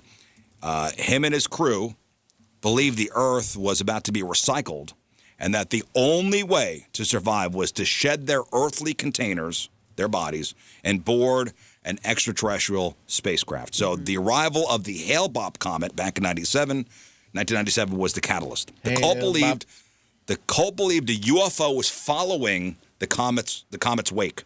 That's right. Waiting to take them to the next level of existence. So on March 26th, 29 years ago today, police entered a rented mansion to find 39 members, 21 women, 18 guys, lying dead in bunk beds. Everyone was wearing matching black shirts, sweatpants, and brand new black and white Nike Decade sneakers. Each body was covered with a square purple cloth. They each had a $5 bill and 3 quarters in their pockets, reportedly for an interstellar toll. Man, I hope they actually did it. And a lot of them wore patches that read Heaven's Gate Away Team. I hope that, we just don't know. And, they did shed their earthly beings. And, they did. They're dead. Went into a different realm that they wanted to go. Man. What if they did? Has anybody ever questioned that? What if it all worked out exactly how it how it was supposed to? Nobody for we're all for freaked sure. out because we're here still. The group carried out the suicides in shifts over a couple of days. They used a mixture of phenobarbital and applesauce or pudding, washed it down with vodka. In many cases, secured plastic bags over their head to ensure they exited their containers. Interestingly, the group supported themselves as a professional web design agency called Higher Source. Even stranger, to this day, the Heaven's Gate website is still online. Very much, and it's the same good old original internet-looking website. Looking exactly as it did in 1997. Yeah. It is still around. That logo with the keyhole or whatever, and There are 2 surviving members of Heaven Gate, and their job is to keep their digital legacy alive. So two There are two members. They didn't go to jail. They didn't. No, well, why would they go to jail? Because they're part of a mass murder. Those laws weren't in effect yet. Okay. That we were talking about earlier. I mean, these people committed suicide. Right. Yeah. Of their own doing. Right. Yeah, but it was kind of assisted suicide. Yeah. They didn't put a bag on their own head. Some of them did. Put their own bag on their own head? Rafe, You could I put a wasn't bag there. on your head. I wasn't there. I feel like if phenobarbital, you're probably out. And finally, 2 years ago today in 2024, the Francis Scott Key Bridge in Baltimore, that collapsed after it was hit by that container ship. Oh, I remember that. That was terrible. The videos were terrible. 6 people killed. A replacement bridge is expected to cost around $1.8 billion. And that's what happened back in the day. All right, time to find out what's going on in the world of music and entertainment with your crap on celebrities. And we'll start with this. I was amazed to hear about these alleged texts, these screenshots between a very thirsty Shaquille O'Neal and Sabrina Carpenter. So this has gone viral. Shaq says they're fake. And here he is. He's on a podcast talking about it. And I think it's pretty funny how he levels up and says, like, this is totally BS. All right, here's Shaq. Shaq, I would keep your farts in a cologne bottle and spray it on me every day. Just jokes. I'm Shaq. What's your name, baby? And Sabrina says, I know who you are. You're way too famous to be sending me messages like that. Shaq, you're being rude for no reason. You can't handle Big Diesel anyway. Is that me or is that Cap? Yeah. I definitely do not believe that is true. Thank you. Yeah, that went viral. Supposedly you DMing her? Yes. Social media is a dangerous game. First of all, ladies, the Diesel got way more game than that. So did Sabrina Carpenter really think that Shaq was DMing her? So Sabrina responded, I know who you are. You know, they're saying that no, this was not Sabrina. They're not even believing that this is the actual okay. Sabrina Carpenter. These screenshots went viral, like just put out there by a different source. So Sabrina didn't put them out there and She's is calling tiny, out. right? Yeah, she's itty bitty. She's like 5'1". But that's who he's always dated short little girls. Everybody's shorter than him. Well, yeah. no, but he really does. It's like he likes the low 5 foots. Well, I'm dying to meet an NBA star, okay? Like, I don't really care about sports as much, but I really do want to go to an NBA game. And I want to see these athletes that are 7 feet tall. And I kind of want to just, like, stand next to them and hug their leg or something. Sabrina you know? Carpenter's 5 foot tall. Yeah, she's very small. Tiny. Anyway, I loved it that he called him the Diesel has better game than I love this. Shaq. I'm a huge fan. I love Shaquille I love O'Neal. Shaq. Love Shaq. In other news, Josh Freese has picked up his next gig since Nine Inch Nails tour is done. He's going to be playing with A Perfect Circle again for their European tour, so he will not be here whenever they make it through St. Louis again. But he is going over to Europe with them, so he's back home in some ways there. Well, I'm glad he's hurting for money, huh? He really is. Puddle of Mud's Wes Scantlin says that he's working on a memoir about his life with his brother. Would you read this? About his life with his brother? Yeah. Or he and his brother are writing it together, maybe. Oh, okay. About his life. The guy's got an interesting story. Yeah. I mean, he has definitely had his He was the issues. one who was hammered drunk on the suitcases, right, at the airport? Which time? I Right. mean, he's got many a drunken stories. I want to know about He's those been in and out of stories. prison. He's got some real issues. Well, that is that first Puddle of Mud record is unbelievably good. Yeah, I loved Blurry. It's a great Drift song. and Die, Control. I mean, that first record is amazing. Go back and listen to that. Yeah, great for the time, for sure. Seven Dust drummer Morgan Rose has revealed that the band was close to retiring just a couple years ago. He was interviewed, said, we went through this period of time where we just weren't touring as much, and we were thinking that maybe we're time to land the plane. Then Seven Dust decided, why don't we just pull it all the way into drive like we did in the beginning, tour harder than we ever have, and just burn the car out. So that's what they're doing. And they also have a new record that's coming out called One on May 1st. So I love Seven Dust. I do too. Love me some Seven Dust. Yes, indeed. This is some sad news, guys. Rest in peace to Dash Crofts. We talk about Seals and Crofts on this show every now and then. Oh, Summer Breeze. Summer Breeze, indeed. So his death was confirmed by Louis Shelton, who produced the 70s hitmakers. So yes, Dash Crofts, the surviving half of Seals and Crofts is now dead. So here's a little Summer Breeze for your Thursday.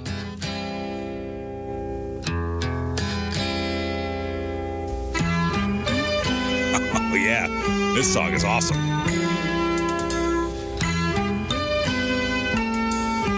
This is a lake song. Oh, yeah. See the curtains hanging Carried off a in the pontoon to window this. in the evening. Yeah, that's right.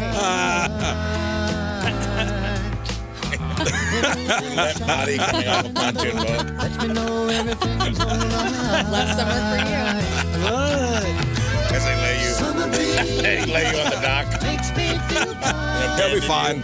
Just make sure he doesn't roll off into Buddy's the calling water. your wife to talk about his concern. He's fine.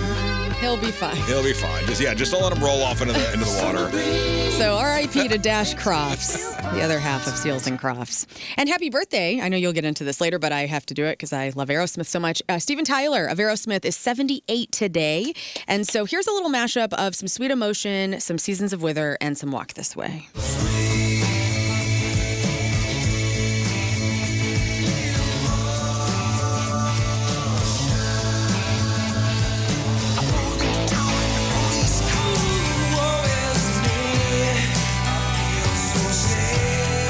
I don't know what my favorite Aerosmith song is.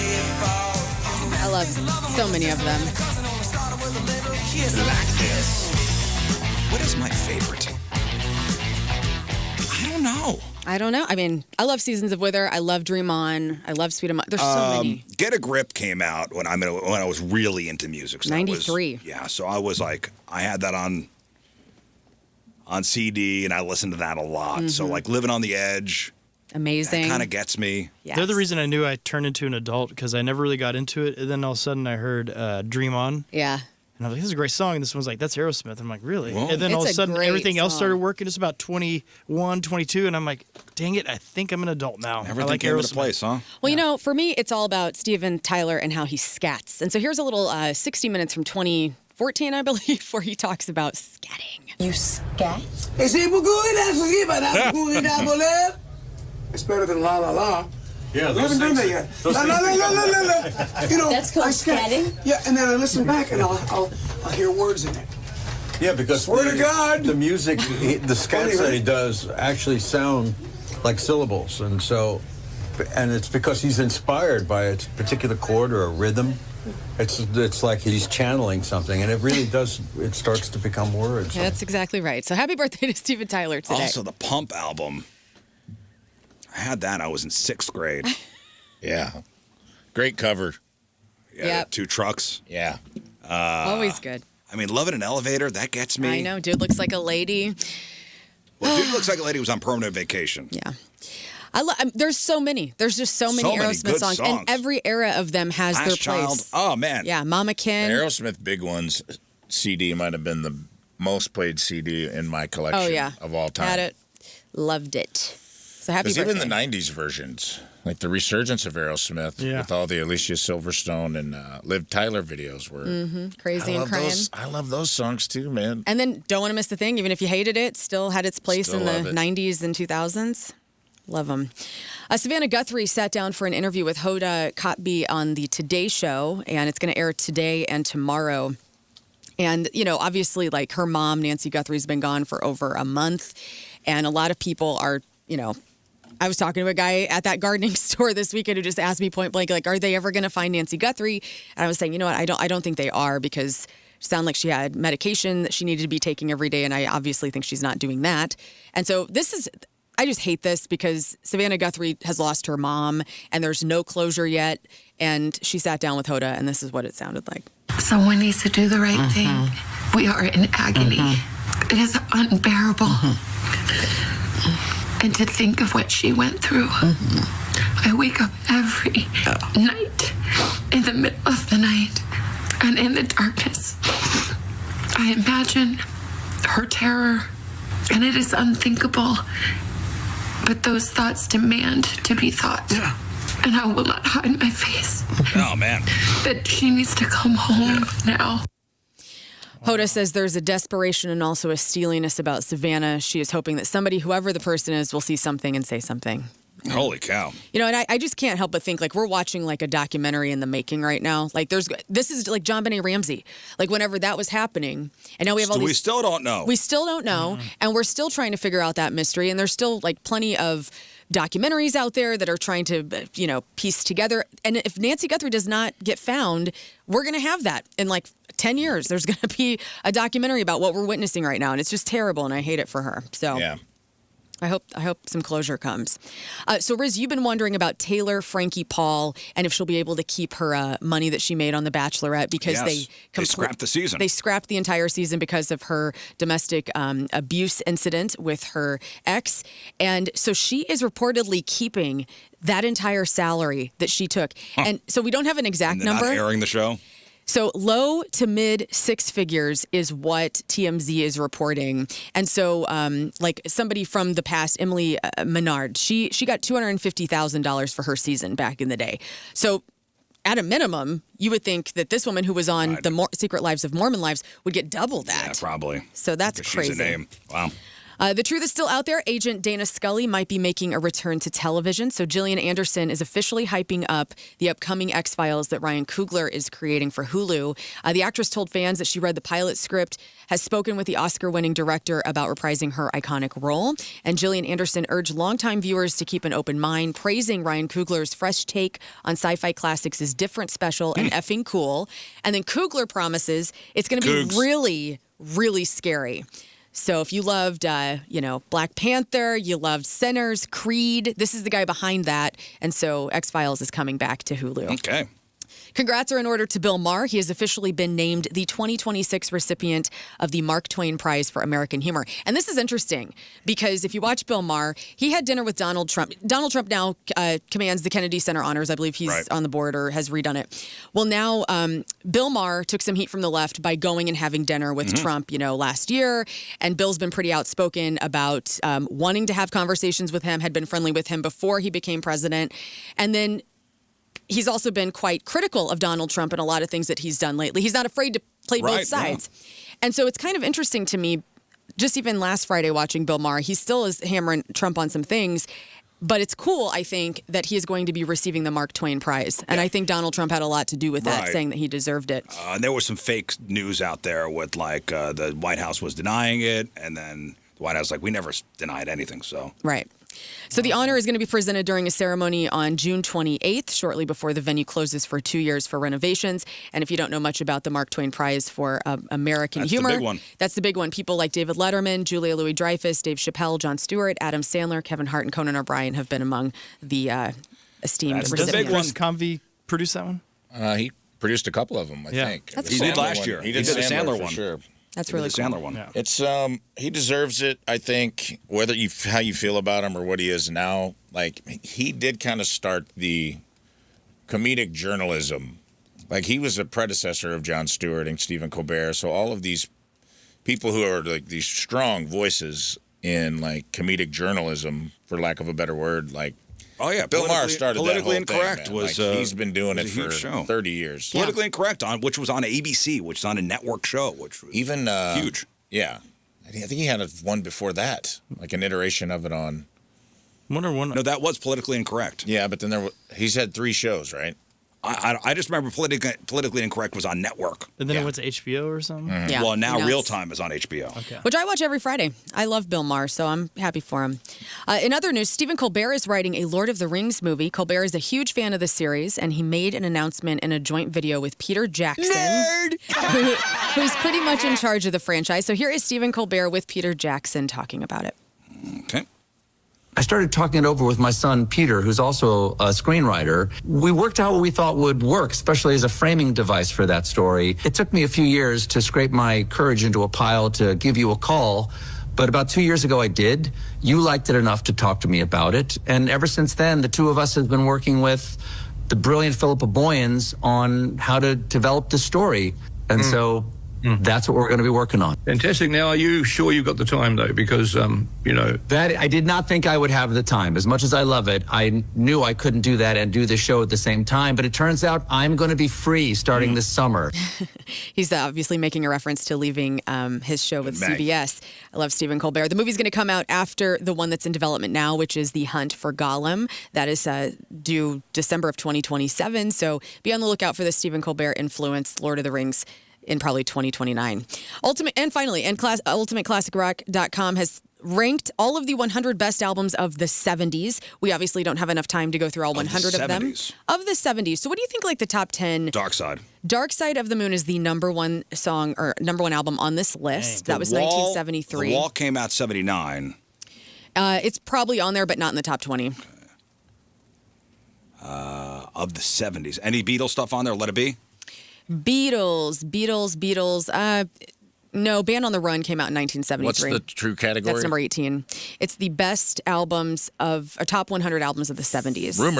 Rumors is number 3 from 1977 with Fleetwood Mac. Number 2. Number 2 is going to be hard for you to get, so I'm just going to give it to you. Stevie Wonder's Song in the Key of Life from 1976. Okay. But there's other ones on here that the Eagles, we should all know. The Eagles, Hotel California. Yeah. That's number 12. 70s rock records. Any AC/DC? Highway to Hell? Not in the top 20, no. Van Halen, number nice. 7 from 1978. Nice. Very Yeah! Is Skinner... You want me to give you the band? You just give me the album? Yes. Okay. So, number 10, Aerosmith. Dream On. Toys in the Attic. Toys in the Attic, okay. Bob Dylan's Blood on the Tracks is number 9. You probably wouldn't get that. The Clash, number 8. Combat Rock? London Calling. Oh, London Calling, okay. Then number 7 was Van Halen. Number 6 on this list, Bruce Springsteen's 1975 record. Why don't you tell us? Born to Run. Okay. I'll just give you the last ones. The Rolling Stones are number 5 with Exile on Main Street from 1972. And then Led Zeppelin 4 is actually number 4 on this list. Damn. But the number 1 album, according to UltimateClassicRock.com, from the 70s is, of course, Dark Side of the Moon. And that's your crap. Hey, you guys remember this? Catch me outside.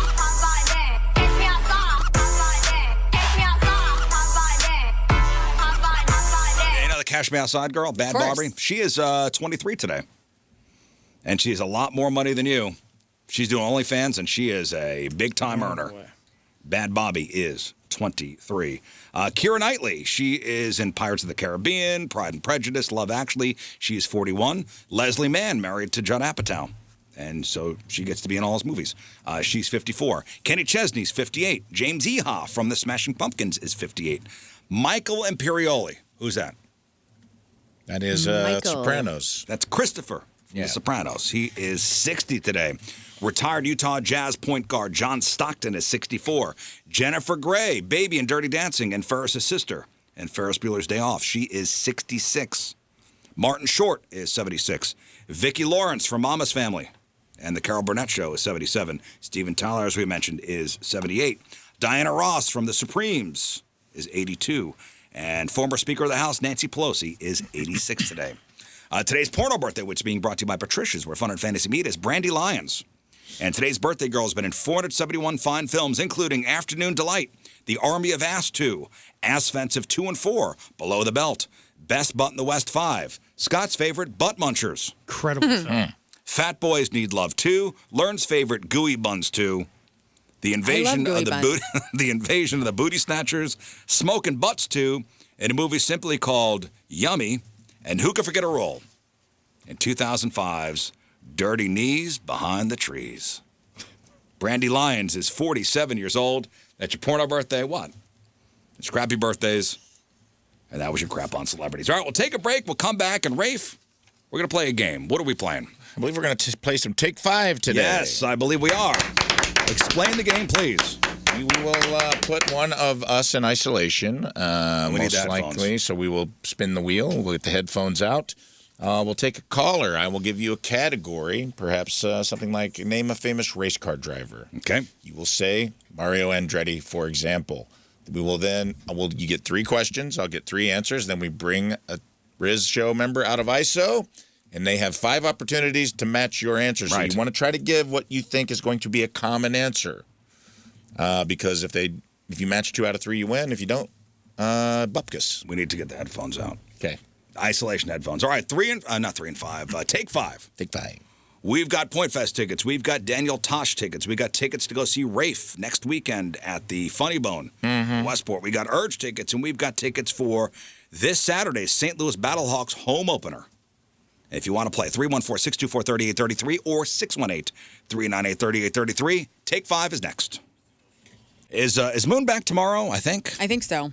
According to a mass email he accidentally sent yesterday, he'll be back in the office on Friday. Well, he wrote on, we have a dry erase board in our office, and, we put our vacation days, and it says March 27th, question mark. What? Yep. Okay. Yeah, nice. I was texting him yesterday, and he goes, Universal's awesome. I would love to go to Universal. I didn't feel like engaging. What? You just ghosted him? I brought up another subject. Why would you do that? I don't know. I didn't feel like I didn't feel like talking about it. Oh, you should. I was watching Neighbors. My God, the show Neighbors on HBO. If you're to watch anything today, watch the final episode. You don't need to watch any of the other ones. Mm-hmm. The final episode of Neighbors is Chef's Kiss. Season finale. Probably the best 38 minutes I've ever seen on TV. I look forward to it. You guys were kind of talking about it before the show today. Rafe, you know. And I'm very interested. Oh, yeah, dude. This episode was the creme de la creme of an already wonderful series. They saved the best for last. They did. Oh, my God. If you've seen the episode, I think it's called The Man in the Yellow Bikini. Does he have a little monkey? Oh, no. The Man in the Yellow Bikini. Mm-hmm. The title says it all. Amazing. Let's go, girls. I'm excited. Amazing. I can't wait to Watch see this. it. Have you even seen any episodes? Yeah, Scott? I've watched I think to the third one now. Okay, you just skip the other ones and just go right to the final one. I'll do it. I was up to be like where they were releasing them, so I was up to that, and then I haven't watched in a few weeks. Go to the final one. Okay. Learn tonight. I will. Final one. I promise. It's got everything. Tim hasn't watched it yet. I watched the veteran episode. I think it was like episode 2. Also another great one. And it was a great one. You guys came highly recommended, and I've been kind of savoring them because there's only 6 episodes? Yeah. So Take I'm going to your get time. Tim. I'll get Tim involved tonight. See what we'll just go think right of to the that. last one. I will. Usually the show is about 2 different stories, 2 different sets of neighbors feuding with each other. Right. This solely focuses on one guy. One guy feuding with the world. You were on a show last year. Maybe you can get on this show. Neighbors. Yeah. See you jumping over the You know, fence. your neighbors may have already submitted and you don't know it. You jumped over the fence. You did all kinds of fun. Me and Video Josh were talking about let's do that concept here in St. Louis for Rizz Show listeners. If you're feuding with a neighbor, let's get a camera crew down there. Let's go. We need it. Just an idea. Yeah. But watch the final episode of Neighbors and report back to me. That's what I was watching when I was texting Moon, and I'm like, I don't feel like getting into how great Universal is. I honestly was not in the mood. I'm sure we'll hear all about it tomorrow. We will probably hear all about it how excellent tomorrow. it was and how great Disney was. He will not have any complaints. No complaints. Just a perfect vacation. He's a simp for Disney. And that's fine. Many are. It was the perfect vacation. Simping for Diz. Mm-hmm. Well, we're still trying to get Rafe up into Canada. And if you missed prior episodes of the show, Rafe was invited to join the Blackfoot Indian tribe. Yes. Yes. And it's up there in Saskatchewan. Alberta. Mm-hmm. One. Fine. And being that Rafe has 2 prior DUIs under his belt, he cannot get into the country. We've talked to a lawyer on this side of the border, and he says it's going to be tough. It's going to be a long process to get you out there. Mm-hmm. But you called yesterday. Yes. A guy on the other side. I called a highly recommended, the man, the myth, the legend, Mark LaForce. Mark LaForce. Whoa, you got to From finally Quebec. Ooh. So Quebec's own Mark LaForce, who is he an immigration lawyer? He is an immigration lawyer in Quebec. It is his specialty, and he came highly recommended from a couple people here in the St. Louis area. So we used him to get into, and I did a Zoom call with him yesterday, a 1-hour Zoom call. And did he charge you? He did charge me. Oh, God. How much was that? It was $125 for the consult. It's not bad. How many loonies? It's not bad. Let me tell you something. Worth every penny. Good. Because Mark LaForce brought the force. He brought the heat, dude. I've never felt more confident in my life. Did he has his A game on? What did he look like? He kind of looked like... Scott just told a joke. Oh. That should not go unrecognized. I'm sorry. I didn't hear what he said. He said, did he bring his A game? Because he's from Canada. Okay, now you did it, Scott. Okay. It was a great joke. Now let's sit back and let's let Rafe tell the story, okay? I don't know if I'm just joke blind. I don't know. Sometimes I don't hear it. Because we got 2 things going on. He's telling a story, and Scott, that was a hilarious joke. Let me hold your hand. Hold your hand. Okay. Okay, great joke. That's good. Joke's always welcome. Let's sit back, and now let's listen to Rafe. I'm sorry. Rafe. So I sat down with Mark LaForce. Here's the deal. He's very excited. Does he have an earring? Is he in my head? He's bald. He has an earring. Not bald. Bruce no Willis, earring that I circa. could Full head of see. hair, He like kind an of Angel looked like Dick Christmas head. Cheney. If I'm Okay, being honest with back to you. All He right, looked a okay. little bit like Dick Cheney, which Okay. maybe that's the guy you want. I don't know. That's the best I can do. He's a get stuff done guy. He's a get stuff done guy. He's very laid back, very chill, had a great sense of humor, was very interested in our show, Googled it live while we were on, and he's like, oh, there you are. Wow. Excellent. Uh-huh. How did you hear about me? Quebec. I told him you were recommending me, dude. I was told you were the guy. They said you were the Canadian hammer, that you were going to get things done. The Canadian hammer. That you drop the gavel and you get things done. And I've already got a tattoo that says Viva la Force. Yes, I did. Cool. Viva la Force. May la force be with you. And he loved it. He said, just tell me what you got going on, man. Give me the skinny. And I told him the story. I let it unfold. I said, I'm a comedian. I'm on a radio show in St. Louis. This tribe has invited me up. And he goes, stop right there. You're coming to Canada. Oh my goodness. And I said, For a stop small right there. fee. Say less. You're coming to Canada. And I go, okay.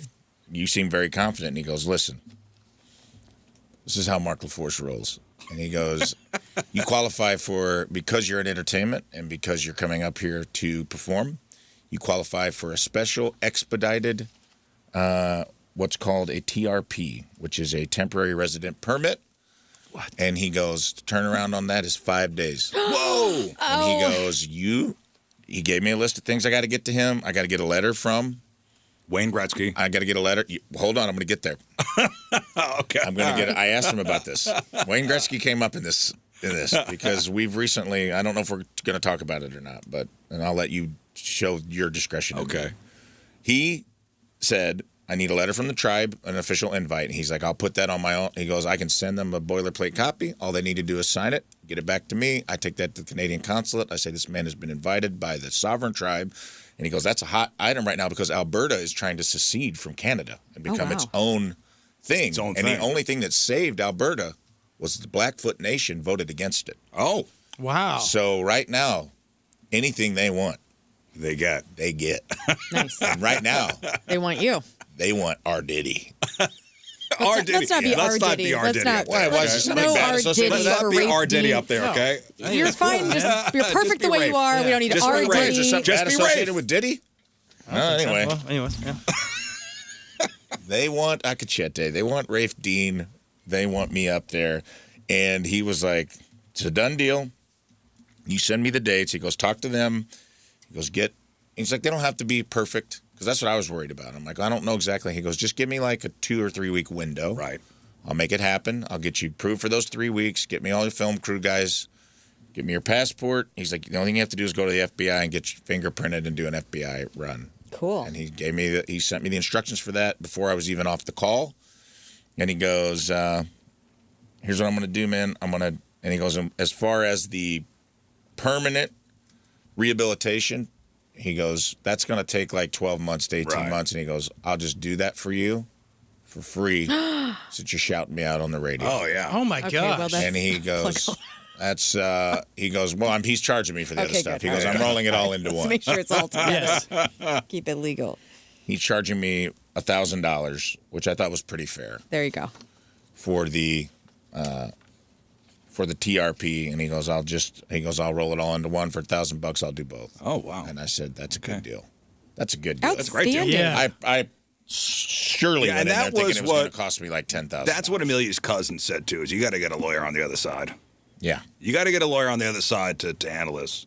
he's doing it. And you got LaForce. He says he's doing it for the goodwill and for the good of the Blackfoot Nation. And I thought that was really sweet of him. And I said, well, at one point we talked about bringing Wayne Gretzky to the border. Putting him in the trunk of a car And and returning seeing him. if I could just be like, I have something I'd like to return, something very valuable. I've stolen Wayne Gretzky. And he goes, that's pretty good. And then we started talking about things that I would need for criminal rehabilitation. And he's like, you need 3 character references, 3 letters, preferably from people held in high esteem. And I was like, senators and things like that. He said, yes. And I go, well, what if I got a letter of recommendation from Wayne Gretzky? And he said, a letter from Gretzky's worth 10 senators. Oh, man. Oh, my. Dang. Just so you know, we found out recently that Wayne Gretzky listens to the show on the regular. Are you serious? That's hilarious. Isn't that crazy? And Let's calm Holy down. smokes. Let's calm down. All right, Isn't that sorry. crazy? Let's be cool. About to All pass right, out. we're cool. We're cool. Let's be We're cool, let's be Wayne. cool. Wait, I'm passing. Nope. Okay. Hey, Wayne. Let's be all right. Let's Hi, be cool. Wayne. Let's not. Him and Janet love the Rizz Show. Janet even. Wow. Oh, my goodness. And Wayne knows Tina from Sportsman's Park. So I have multiple connections. Yes. He dines there regularly with his wife and mother-in-law, and has a very Jamie friendly Rivers is relationship. Canadian. Rivers, I think a letter from Rivers, Said hi, a Steve. letter from Gretzky. If I can get a third hockey player, I don't think I We need. could get I don't that think I done. need a No, second. you're Get that good. done. I come with 3 Canadian hockey professional Yeah. letters of reco. I'm Dude, good. done. Kevin McDonald, you probably get him. From We just had him on the show. Kids in the Hall. Kids in the Hall. Yeah. Well, he was already here. Well- we didn't think about that. Well, we'll he think still about it knows next that time. Next time. Next time. But that's great news. So, I already talked to my people up there in Alberta, and I said, would a letter of recommendation be too much to ask? And they said, absolutely not. Can't wait to write it for you. So, I think I'm going to shoot for May. That's because they said they have their, the 4 tribes powwow is August 1st. And, you can come up for that, but it's busy, and we're going to be, slammed. And, the best time to come up here is May. It's still beautiful. It's spring. Everything's in bloom. It's not too hot yet. We can go out and hit all of these go out in the woods and go out and show In my you all mind, these- it's a fall thing, but In my mind, it's a May thing. it's a new beginnings, I think it's an end of May. Earth Man. reborn. I think it's an end of May when the season of summer is upon us. The myth of Native American cultural heritage becomes true for me, and I'm excited. So I'm going to shoot for May. If not, we do August. But it's looking like whatever this obstacle is, if I do the things I'm supposed to do, pay the $1,000. Mark LaForce has come to my aid, dude. He Wow. has joined the journey. I'm so happy This for is you. Well, let's put This is my journey to Mount Doom, and I just found my Aragorn. let's put Mr. LaForce's info out there on our socials in case any other Rizz Show listener needs Yeah, his Sky rules. services. Yeah. Viva LaForce! Viva la Force. He didn't even make me feel like I should be worried about it. He was so confident. That's great. That's who you want repping you, dude. When he goes, stop right there, you're coming to Canada. And you know That's what? all Yeah. you need. The welcome I mat just, is I out. just need. held That's my it. credit card up to the screen, Take it. and I said, Screenshot this, LaForce. screenshot this, LaForce, anything you need. I don't care what you put on it. That's great. That is beautiful. Send him a gooey butter cake, too. I Okay. need to.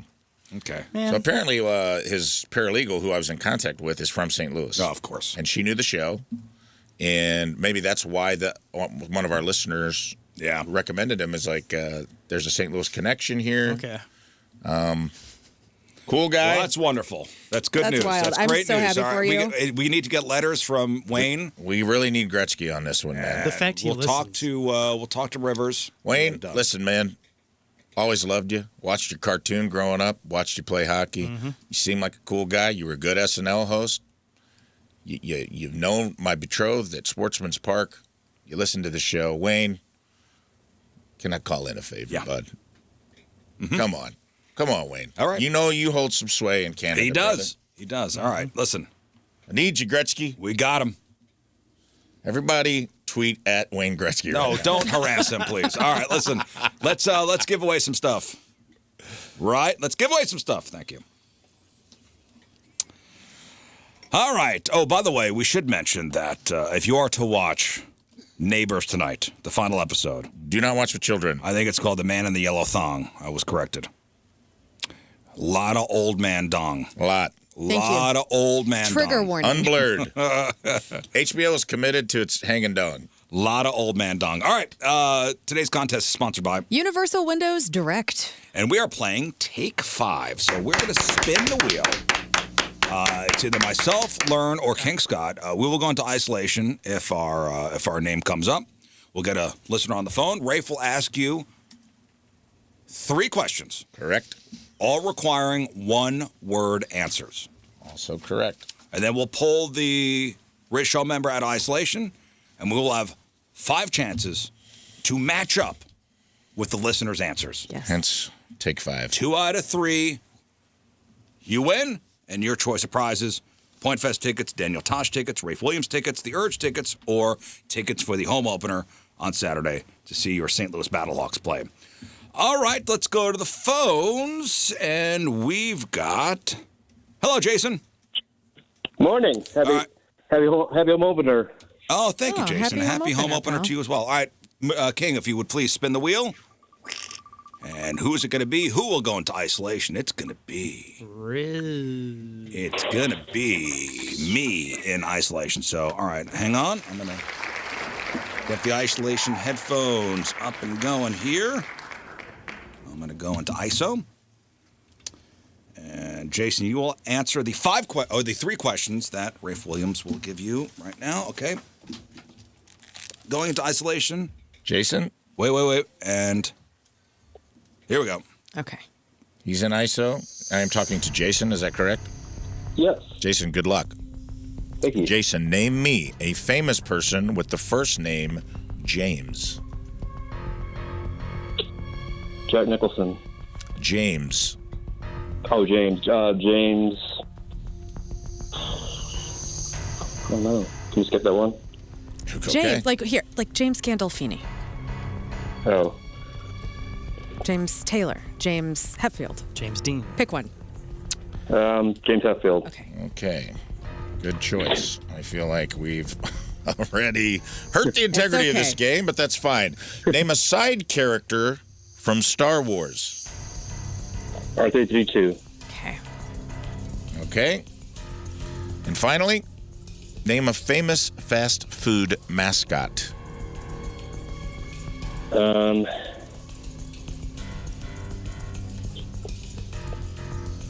Like McDonald's. Who's the mascot? All right, we can't do this again. Oh, yeah, Come on, yeah, man. yeah, If you're going to call in, you got to have something. brother. Hamburglar. Perfect. Okay, perfect. Okay. Good. Interesting. All right. Let's get him out of ISO and see how we do. Good luck, Jason. Okay. All right.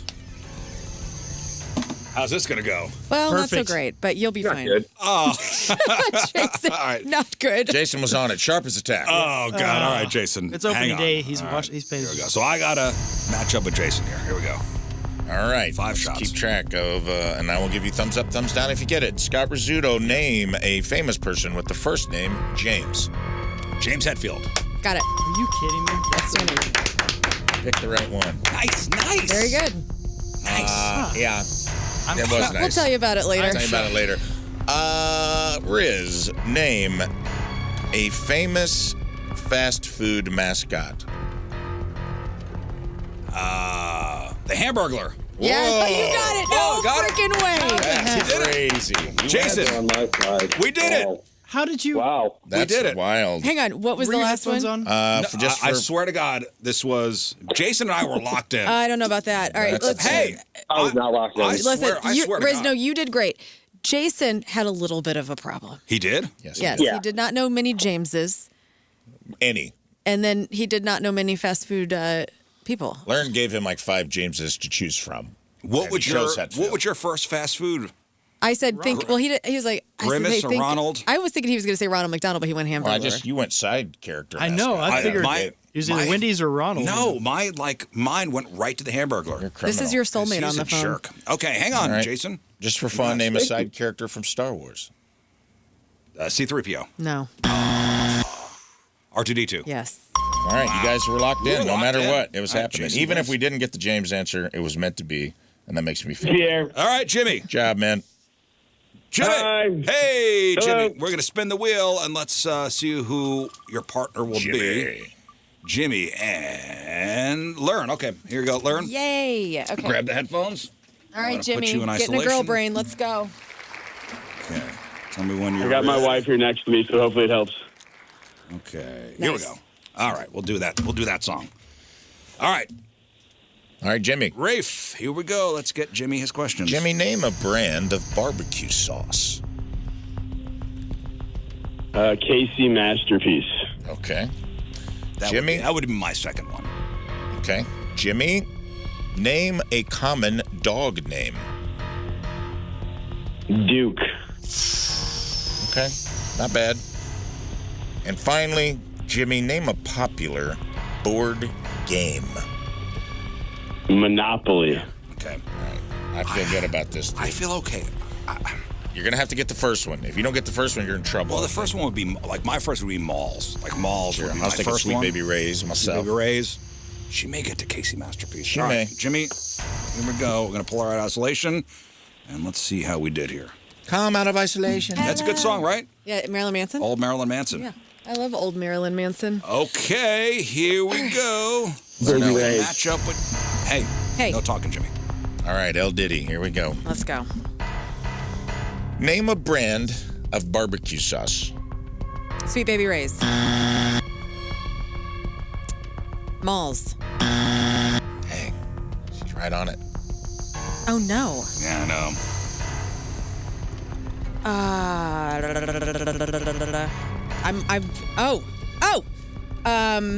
I'm seeing the labels, but I know. can't read the words because that's how. I mean, what he said is probably the third most popular. Possibly. Oh no. Possibly. Sweet Baby Ray's, Malls, and Citizen. No, that's not a thing. It is. Citizen Kane's. Yeah. It's not it, but it is a thing. Oh no. Yeah, that's a tough And one. I love barbecue sauce, but I really don't ever think about the company. I just buy it based on I like the label. picture. I like the pictures. Describe the picture to us. I'm seeing like a black label Yep. Yeah, with like some red you're coloring. on it. Yeah, you're on it. Oh no. Maybe some horns. It's not like a Heinz. Do you give It's up not on like- this one? I give up on this one. I'm sorry. All right. Casey Masterpiece. Oh yeah, I would have never said that. Bummer. All right, let's skip You to got it. 3. Let's see, because I think you will get this one, and then it'll be, we'll see if you can bring it home. Learn, name a popular board game. Monopoly. Okay, Nice. Comes down to this. comes down to this. Learn. Give me a common dog name. Luna.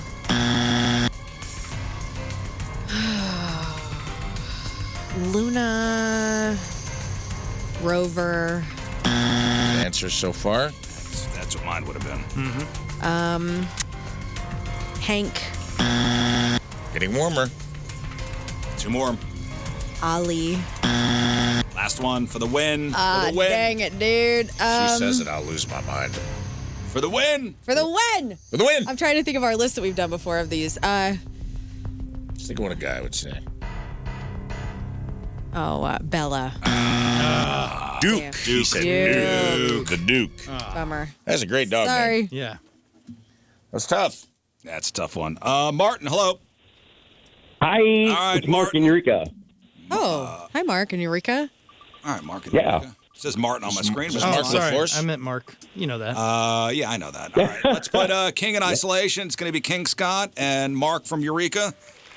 Give him the headphones, please. Yes. Let me, I'll probably give him the same song that I gave you, Learn.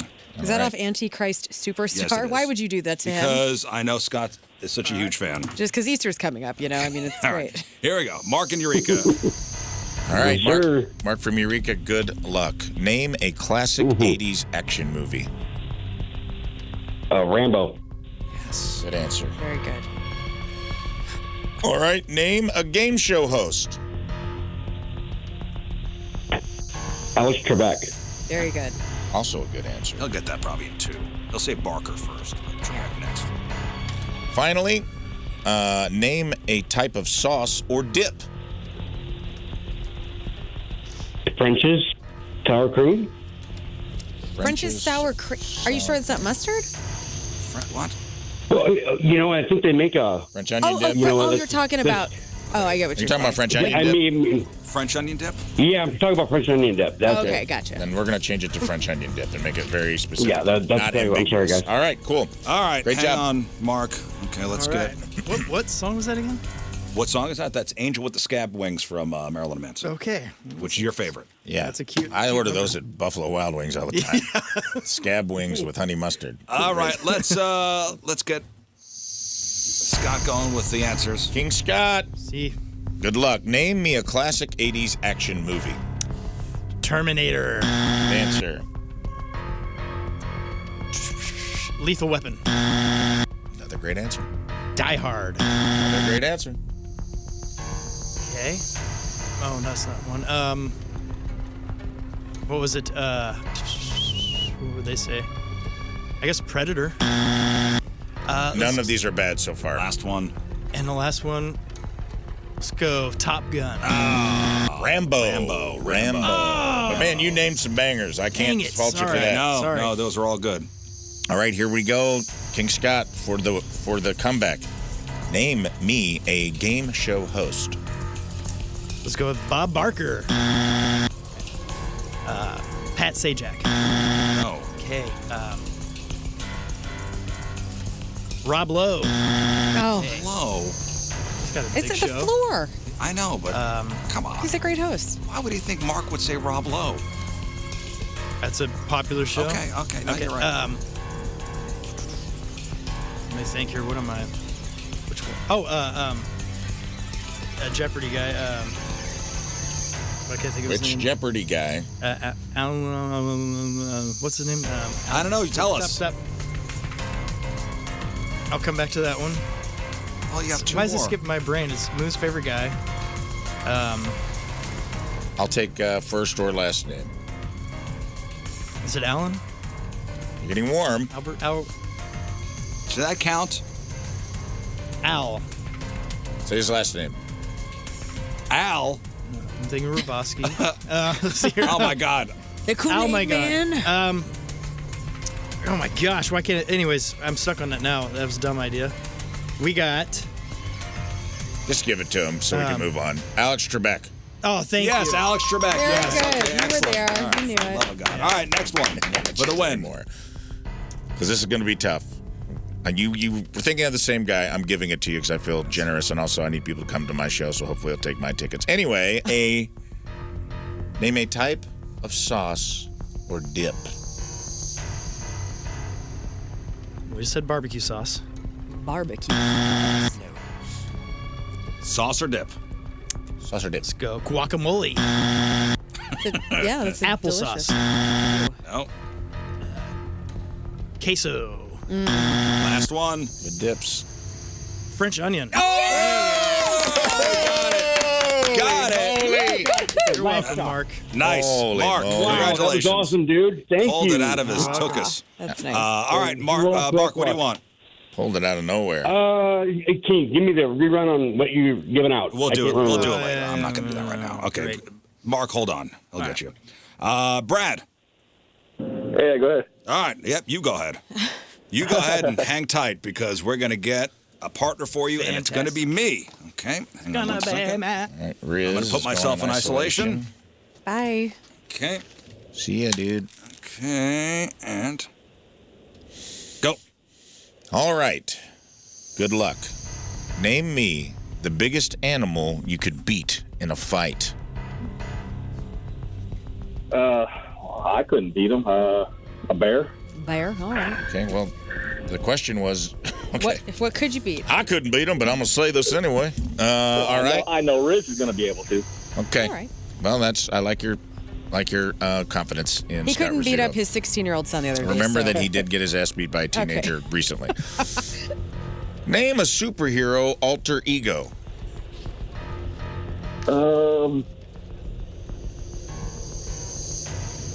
The Hulk. I need the alter ego. Who is the Hulk when he's not the Hulk? Oh, I got you. Okay, Bruce Wayne. There you go. That was a good one. Bruce Banner is the Hulk, but I think Bruce Wayne is a better answer. And I think the fact you helped yourself. All right, finally, name a famous TV doctor. Oh, Dr. Phil. Oh, good one. I was thinking fictional, and you went You real can life. suck this. I think you're good to here. bust that I think out. he'll get here. All right, Yeah, I let's do bring too. him out. I think you're in good shape. Okay. Okay. All right, Rizz. Cheers to lose. Rizz. All right, hang on. Okay.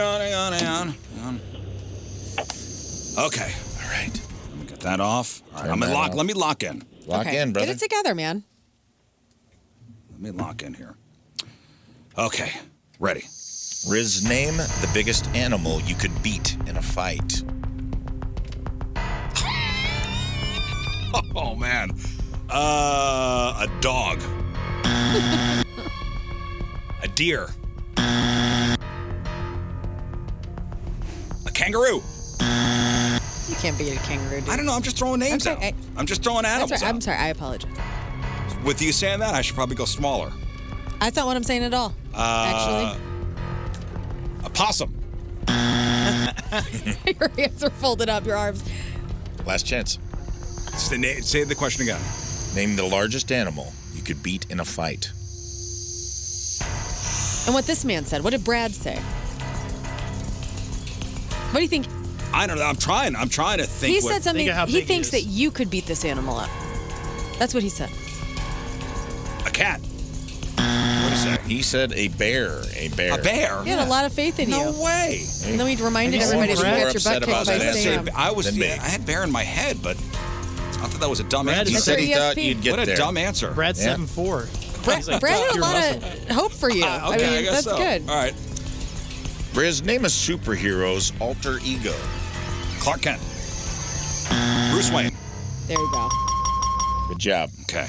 For the win. Name a famous television doctor. Dr. House. Dr. Phil. There we go. Yes. Nice. Yes. We got it, buddy. All right. Phil House Quinn. Those are the three I was looking for. All right, let's go learn again. Okay. And who was that? Which winner was that? Brad. That was Brad. All right, one final contestant. Let's go to Tim. Hello, Tim. Hey. Hello, Tim. All right, you're going to be matched up with Learn. Okay? Let's go, Tim. And Learn is in isolation. And here we go. All right, Tim. Tim, is this Learn's husband, Tim? Uh-oh. No. It is not. Okay. So make sure it's illegal for us to give you tickets if so. Tim, name a job kids say they want.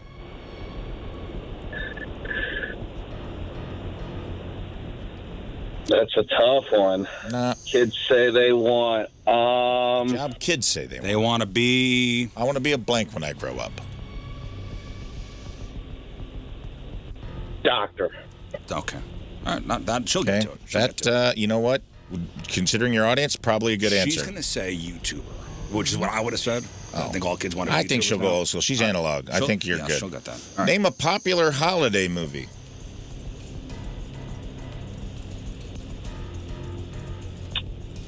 Let's see here. Let's go with A popular holiday. Popular holiday movie. popular holiday movie. Top of your head, bud. Man. Usually the first thing that comes to Any your mind holiday. is the best answer. But first thing comes to your mind. Any holiday. Let's go with man, I'm drawing a blank. Come on, Yeah. Tim. I encourage people to call in for these How games about you just to say, understand. how about this one? I'm going to give it. How about Christmas Vacation? It's tougher when you're on the spot. What about Christmas Vacation? How about? That's a good one. You know what? That's the one I was thinking of. we but knew I that. was We could also- tell. I was thinking of the one with the kid. What was the one the ones with the kid. Yeah, that's Elf? Home Alone. What do you wanna Probably do, is what Elf? you're talking about. Home Alone. That's what I was Is saying. that Do what Home you wanna go- Alone, is that or you what want to you do go? Christmas Vacation? Let's do Christmas Vacation. All right, here we go. For the love of God, Tim? name Yeah. a talking animal from a live-action movie. I'm gonna go with Ted. Great answer. Great answer. Great answer. All right. Great answer. Hang on, Great. All right, let's get Learn out of isolation. And hang on one second. How do you get that one so fast? I don't know. All right, Learn. Okay. You ready? Yeah. Learn, here's Playing your for chance. Tim. Playing for Tim. Not your Tim. We checked. Okay. Learn, name a job kids say they want. A YouTube star. That was my first answer. Yeah, like an influencer. Is that under the same was what we umbrella? said. That's the same He thing. said that. He said that. Astronaut. Not anymore, these kids. President. Doctor. Yes, doctor it is. Doctor. We're like, considering your medical concerns, we were like, you'll probably get to doctor, and you did. I did. All right. I'm going to skip to the last one. Name a talking animal from a live-action movie. A live-action talking animal? Yeah. Chance. Babe the pig, I think we talked. He did. A live-action talking animal. Does Ted the bear count? Ted the bear counts. We're done here. Good job. And just for fun, done. Get your tickets, bud. Tim gets tickets. And just for fun, name a popular holiday movie. Popular holiday movie. Christmas Vacation. There you go. 3 for 3. That's how that's done. Nice.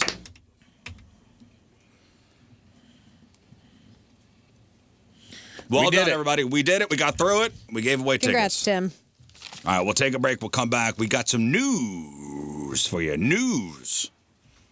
Including FedEx launches same-day delivery as Amazon and Walmart boost their speeds. Your sleep tracker could make you more anxious. And North Koreans voted against their ruler for the first time since 1957. Whoa. Yeah. All right, so March movie mayhem rolls on. These are the final round 1 matchups today. Clueless versus Empire Records, American Pie versus Can't Hardly Wait, 10 Things I Hate About You versus Cruel Intentions, Dazed and Confused versus Wayne's World. So those matchups, you could vote via the 1057 The Point mobile app or at 1057thepoint.com. And we'll start round 2 tomorrow. Yesterday's winners, Shawshank Redemption over Fight Club, Forrest Gump over The Green Mile, Saving Private Ryan over Titanic, and Pulp Fiction over The Matrix. It's March Movie Mayhem, our favorite movies of the 90s. Only one movie will reign supreme, and it's up to you guys. Sponsored by Cantor Injury Law and Amco Ranger Termite and Pest Solutions. You guys ready? Yeah. Let's do some news. Oh, yeah. We gonna do some news. And your news being sponsored by STL Windows and Doors, the installers the other installers trust. There was a landmark verdict yesterday. They're calling it a legal earthquake. Mm-hmm. A legal earthquake. A Los Angeles jury just handed down a massive ruling against the giants of social media. Now, for the first time, Meta, Instagram, and Google, YouTube, have been held legally responsible for the actual design of their apps, which a jury says was intentionally built to hook children. Yeah. Wow. Now, the plaintiff was a 20-year-old woman named Kaylee, who was awarded $6 million in damages after her lawyers proved the app's predatory business model led to a debilitating addiction that spiraled into severe depression and anxiety. Now, usually the tech companies are protected by what's called Section 230, which is a law that says they are not responsible for what people post on their sites. Now, Kaylee's team found a workaround. They didn't sue over the content. They sued over the way it was designed. No way. So the jury agreed that features we use every day are actually defective and dangerous for kids. The infinite scroll, they say the never-ending feed that prevents the brain from finding a natural stopping point. Mm-hmm. They say autoplay, forcing the next video to start before a user can decide to leave. And the rush of it, the algorithm specifically tuned to exploit the dopamine hit from likes and notifications. Yeah. I mean, it's interesting. I saw this yesterday, the verdict come down live, and so they hadn't told anyone how much these people got in their settlement. $6 million. I thought that was incredibly low. I mean, Low? didn't you? Yeah. I mean, it's $6 million, and that's a lot of money to us normal people, but I thought, really? As a precedent? I don't know how I feel about this. I'm going to be honest with you. I'm going to be honest with you. I don't know how I feel about this whole thing. Well, I'm kind of confused on how it works for just social media. Like, so you build an app and you want people to be on there. Yeah, and get addicted to it. And to be and use it. That's a business model. Yeah.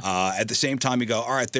I get the addictive addictiveness of it, but when does it become personal responsibility where you have to take yourself away from it? Right. And this was just for children, because I saw a lot of people say, well, I will also be getting my $6 million because we're all addicted to our phones. Yeah. These were moms, I think, or parents that were taking Google and Facebook and all that to court for their children being addicted, well, right? the plaintiff was a specific 20-year-old woman.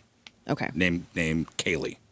And when does it become the responsibility of the parents to take away the stuff? That's why I'm like, I really am torn on this. Well, also, how does it stop there? Because video games do the same thing where it's hard to put those down. TV is set up where it is constant things popping up. So the trial was a rare peek behind the curtains. Mark Zuckerberg and other top execs had to testify under oath. And internal documents were released that reportedly showed that the companies choose profits over children. Now, her story is this woman's story is heartbreaking. She started using YouTube at 6, Instagram by 9. By 15, she had 15 different accounts and would sometimes spend 16 hours a day scrolling. And defense lawyers tried to blame her family life and school bullying, but the jury didn't buy it, labeling the apps digital candy for the brain. Oof. Now, while $6 million it's pocket change for companies worth trillions. The precedent is a real story. Now the floodgates are open. Yep. There are over 3,000 similar lawsuits waiting in California alone. New Mexico is next. A jury there just ruled that Meta failed to protect kids from predators. And a judge will soon decide if the company has to fund multi-million-dollar public safety programs. Wow. So one advocate put it, the era of big tech acting like a neutral tool is over. Accountability has arrived. Yeah, for sure. So that's what came down yesterday. I wonder how this will affect things if they do move forward. Like if they start having just this onslaught of millions and millions of dollars adding up in lawsuits that they're shoveling out for people, if they will start having requirements for users, and it's going to change the way those of us who are addicted but don't have a problem with that addiction use it. You know what I mean? Like Facebook originated as you had to have a .edu email address to access it. Right, because it was a college thing. Right, it was kind of like a privilege, like, oh, you're in a school. It didn't matter if you were at a university or a community college, but if you had a .edu email address, you could get on and create a profile for Facebook. And then they opened it up to everyone. But you're supposed to be how old? College age. No, how old now? Oh, to use Facebook, to have an account? 12? I think it's 12. How are they verifying that? They're not. And then you're like, well, I don't want to give my license over. I don't want to give my ID over. They don't even have ID at 12. Well, I know. You're lying. And there's plenty of kids that act, but their parents don't care. They just create a profile and say they're 16 or whatever. Yeah, I find that's just wild that they could come down to that conclusion, because what determines that? I don't know. Everything's addictive. Like, how are casinos not sued? How are all the, I don't know. It doesn't make any sense. Yeah, I was addicted to gambling, and I lost my life savings. Yeah. Right. I don't know. This is weird. So I wonder if all that's coming down. Food, the same thing. They put stuff in food to make it sweet and tasty. And yeah, now I've got diabetes because Oreos are addictive. Yeah. Didn't somebody sue Robin Hood like a couple of years? I think when Robin Hood, he didn't give me any money. Well, I think a kid killed himself. Like there was a kid who took his student loan money and didn't understand how the app worked. So when he woke up in the morning, he was in the red, and it looked like he owed he thought he owed $60,000 because he lost. Oh God! And he freaked out and didn't want to tell his parents, and I think he killed himself. Oh my God! I think the parents sued Robin Hood. Yeah, I don't know if they won or lost. That sounds familiar. I remember us talking about it on the show, and I don't remember how. Familiar. I know. To me, it's like I'm so torn with okay, be a parent and take away the social media from the kids if you see they're having a problem, but at the same time, it's like there's such pressure from other kids, and I don't. It's an integral part of our lives. Yeah. I mean, this is where I think too, cell phones should be treated much like cigarettes and everything else, where it's like 18 you can get your cell phone. Well, good luck being a parent, Scott. I know. It's a battle. I hear it with my nieces all the time. To look forward to. One is 12 now, and she's so mad. Issues. So mad didn't have. It looks like the delivery wars are hitting a whole new gear. If you thought getting a package in 2 days was fast, the major carriers are now fighting over who can get it to your door in just a couple hours. Mm-hmm. FedEx just announced an exclusive partnership with a tech company called OneRail to launch a massive same-day delivery program.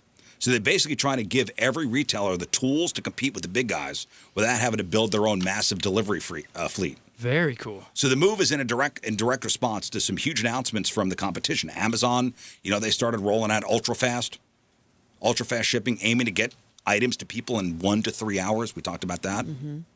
Walmart and Target have also been aggressively ramping up their express delivery options to keep people from moving all their shopping to Prime.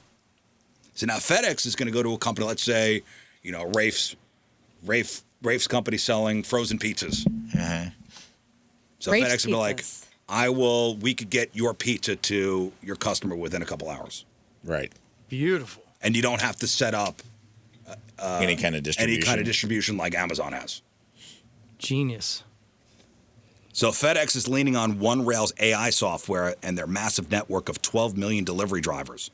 So instead of just waiting for a FedEx truck, your order might be picked up from a local store by a gig driver and dropped off at your house in a 2-hour window, or by the end of the day.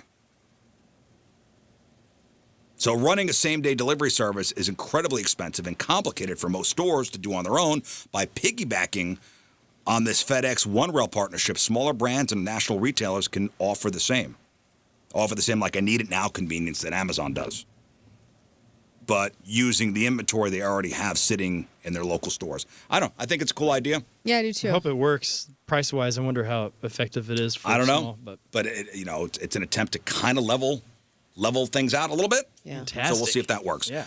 Anybody use a sleep tracking app? Sometimes I'll wear my watch to sleep.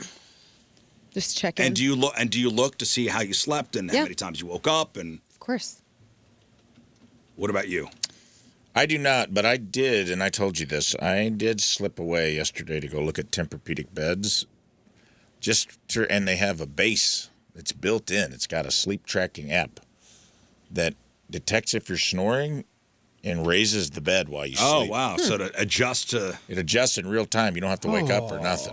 Wow. I was like, that's wild. It had some bells and whistles. It also had frequencies that you could turn on the frequency and the base. And one was for like back pain. One was for like insomnia. Is that the PMF? Yeah, the different it's not like grounded sheets, but it's like those are real low frequency, but these are like. Yeah, that's great. They had different frequencies on the bed base to help with different sleep problems. And maybe some of that's snake oil, but man, it sounded kind of good. And if you buy the right mattress, so everybody's like, get this Arctic Breeze, which is crazy, but it has it plugs in, and it blows fans through the mattress and keeps the mattress like 30 degrees cooler. And I'm like, I might just live in this bed. I make fun of Learn all the time because you have how many different tracking things I for have your heart, 12, you got for the this, the that. And I'm like, man, so many. It tracks your so REM much sleep data. Too. Yeah. Too much data. I kind of want this though. Like it tracks your REM, it lets you know, and it's all built into the base of the bed.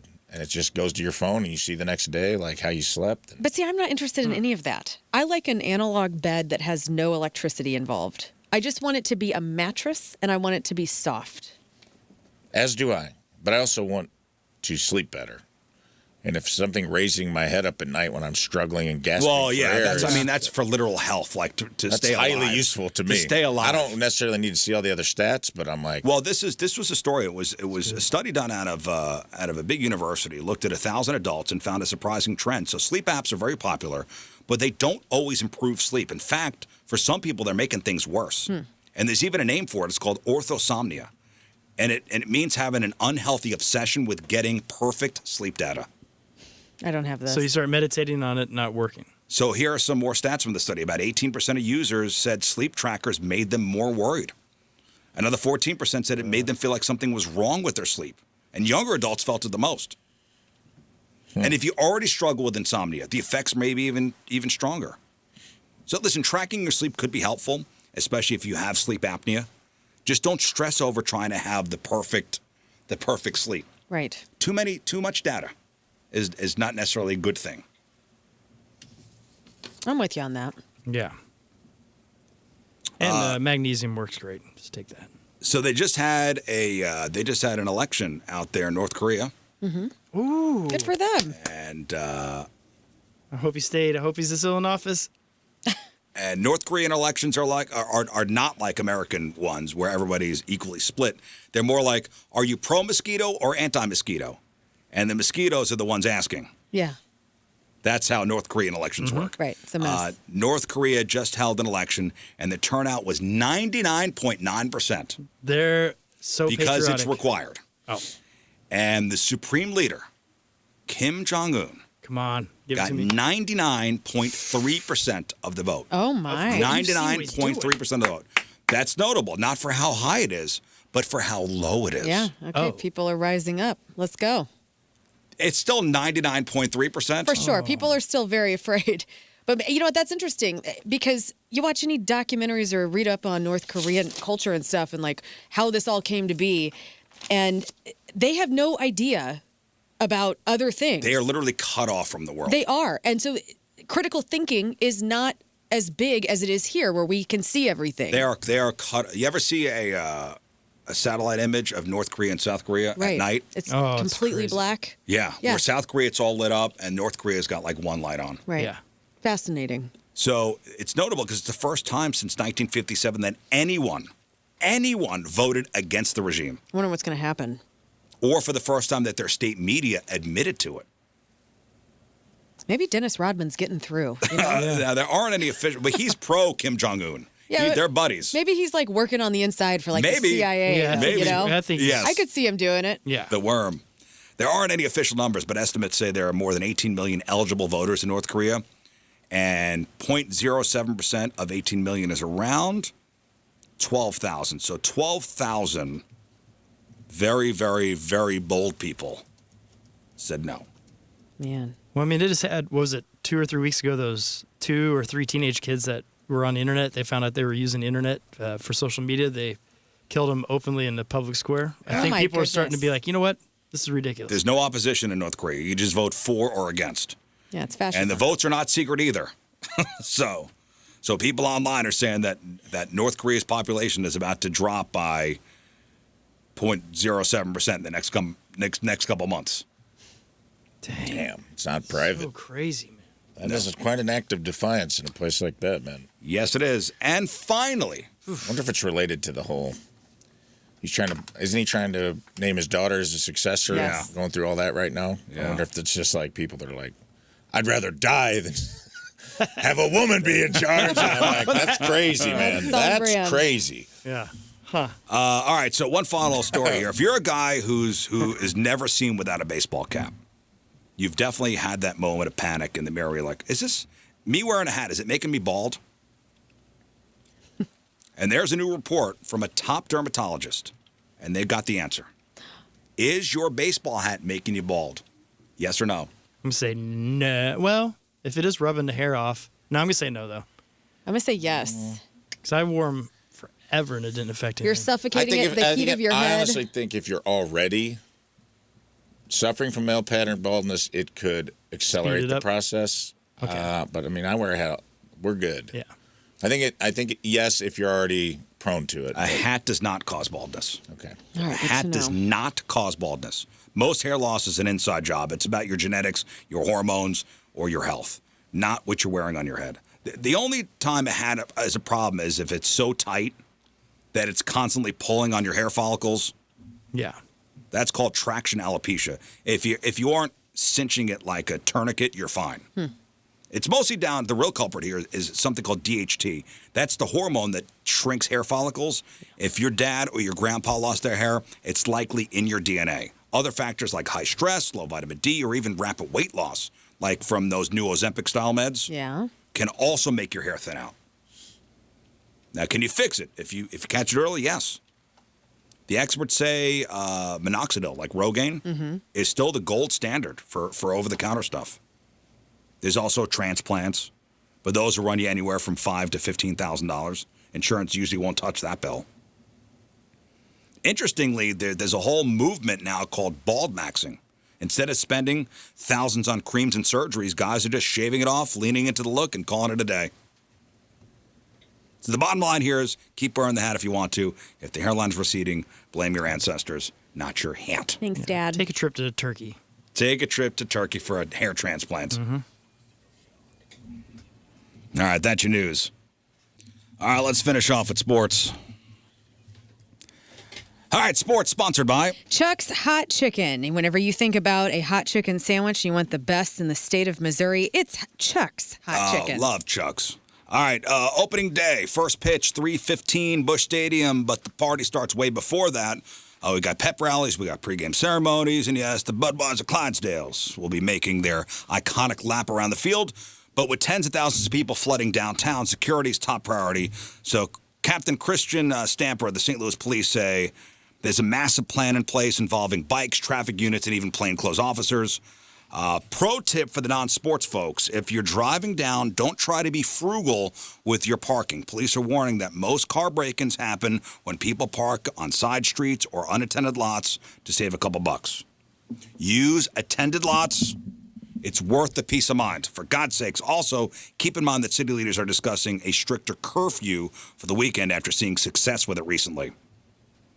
Now, I know the biggest question for many of the fans out there is, I pay for cable. Where's the baseball games? Because the Cardinals moved to a new broadcasting plan run directly by Major League Baseball, the channel numbers have been a bit of a moving target. So as of this morning, we have the big three confirmed. Spectrum, channel 233, DirecTV, channel 672, and Xfinity Comcast, channel 1261. I also got UVerse here. UVerse channel 1746. But if you've cut the cord entirely, you could stream the games through the Cardinals TV app for about $20 a month. Okay. The coverage starts at 2 o'clock with the pregame festivities. You'll see some new faces like host Danny Wexelman, alongside familiar voices like my buddy Chip Carey and our dear, dear Brad Thompson. Yes.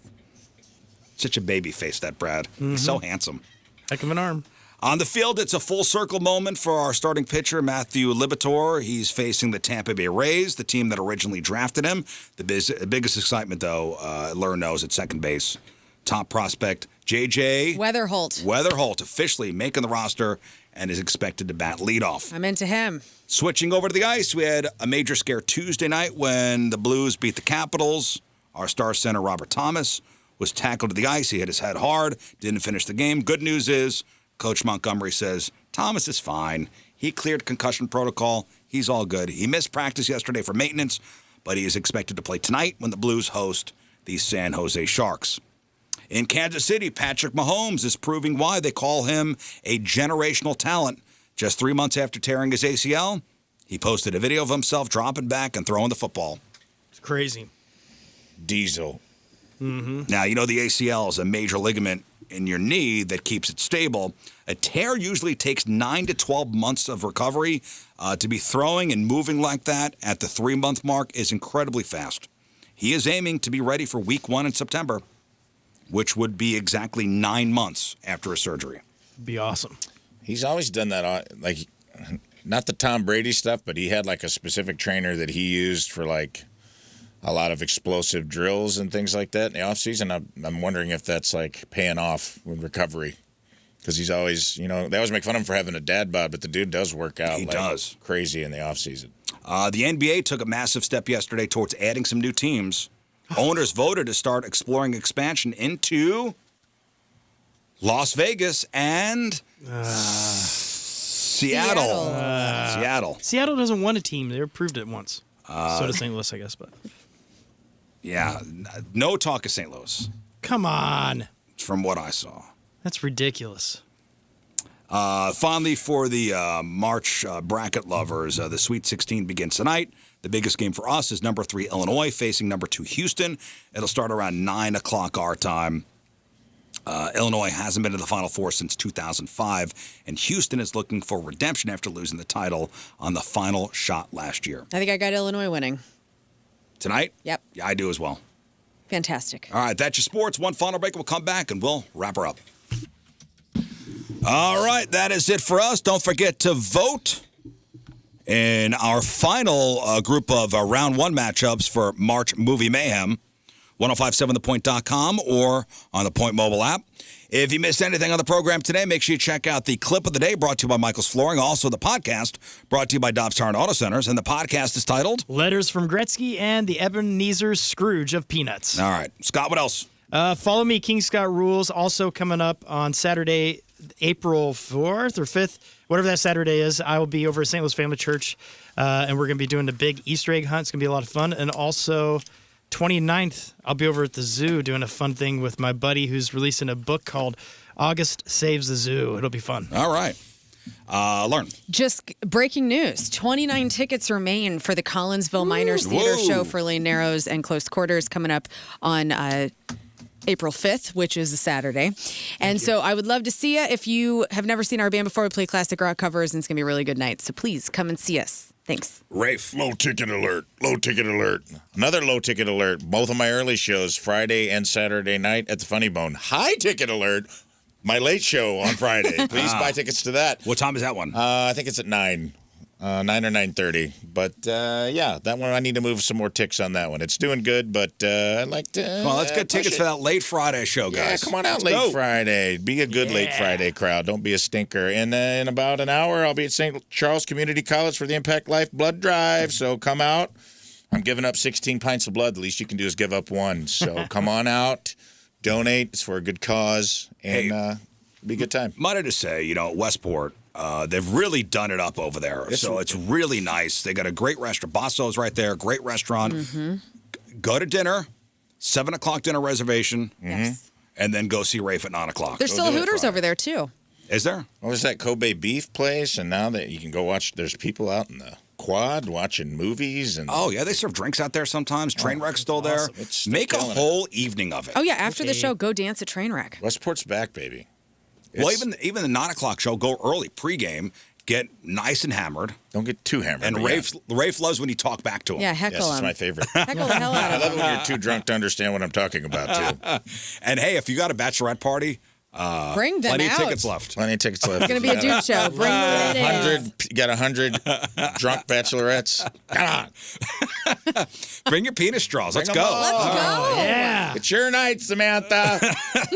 All right, we'll leave you with a selection from our Teamers Remember the Day, brought to you by Hot Shot Sports Bar and Grill from Jonesburg, Missouri. Austin McDonald is our Teamers Remember the Day. And also, let's hear this song. Have a great rest of your day. We'll see you tomorrow. Bye. Bye.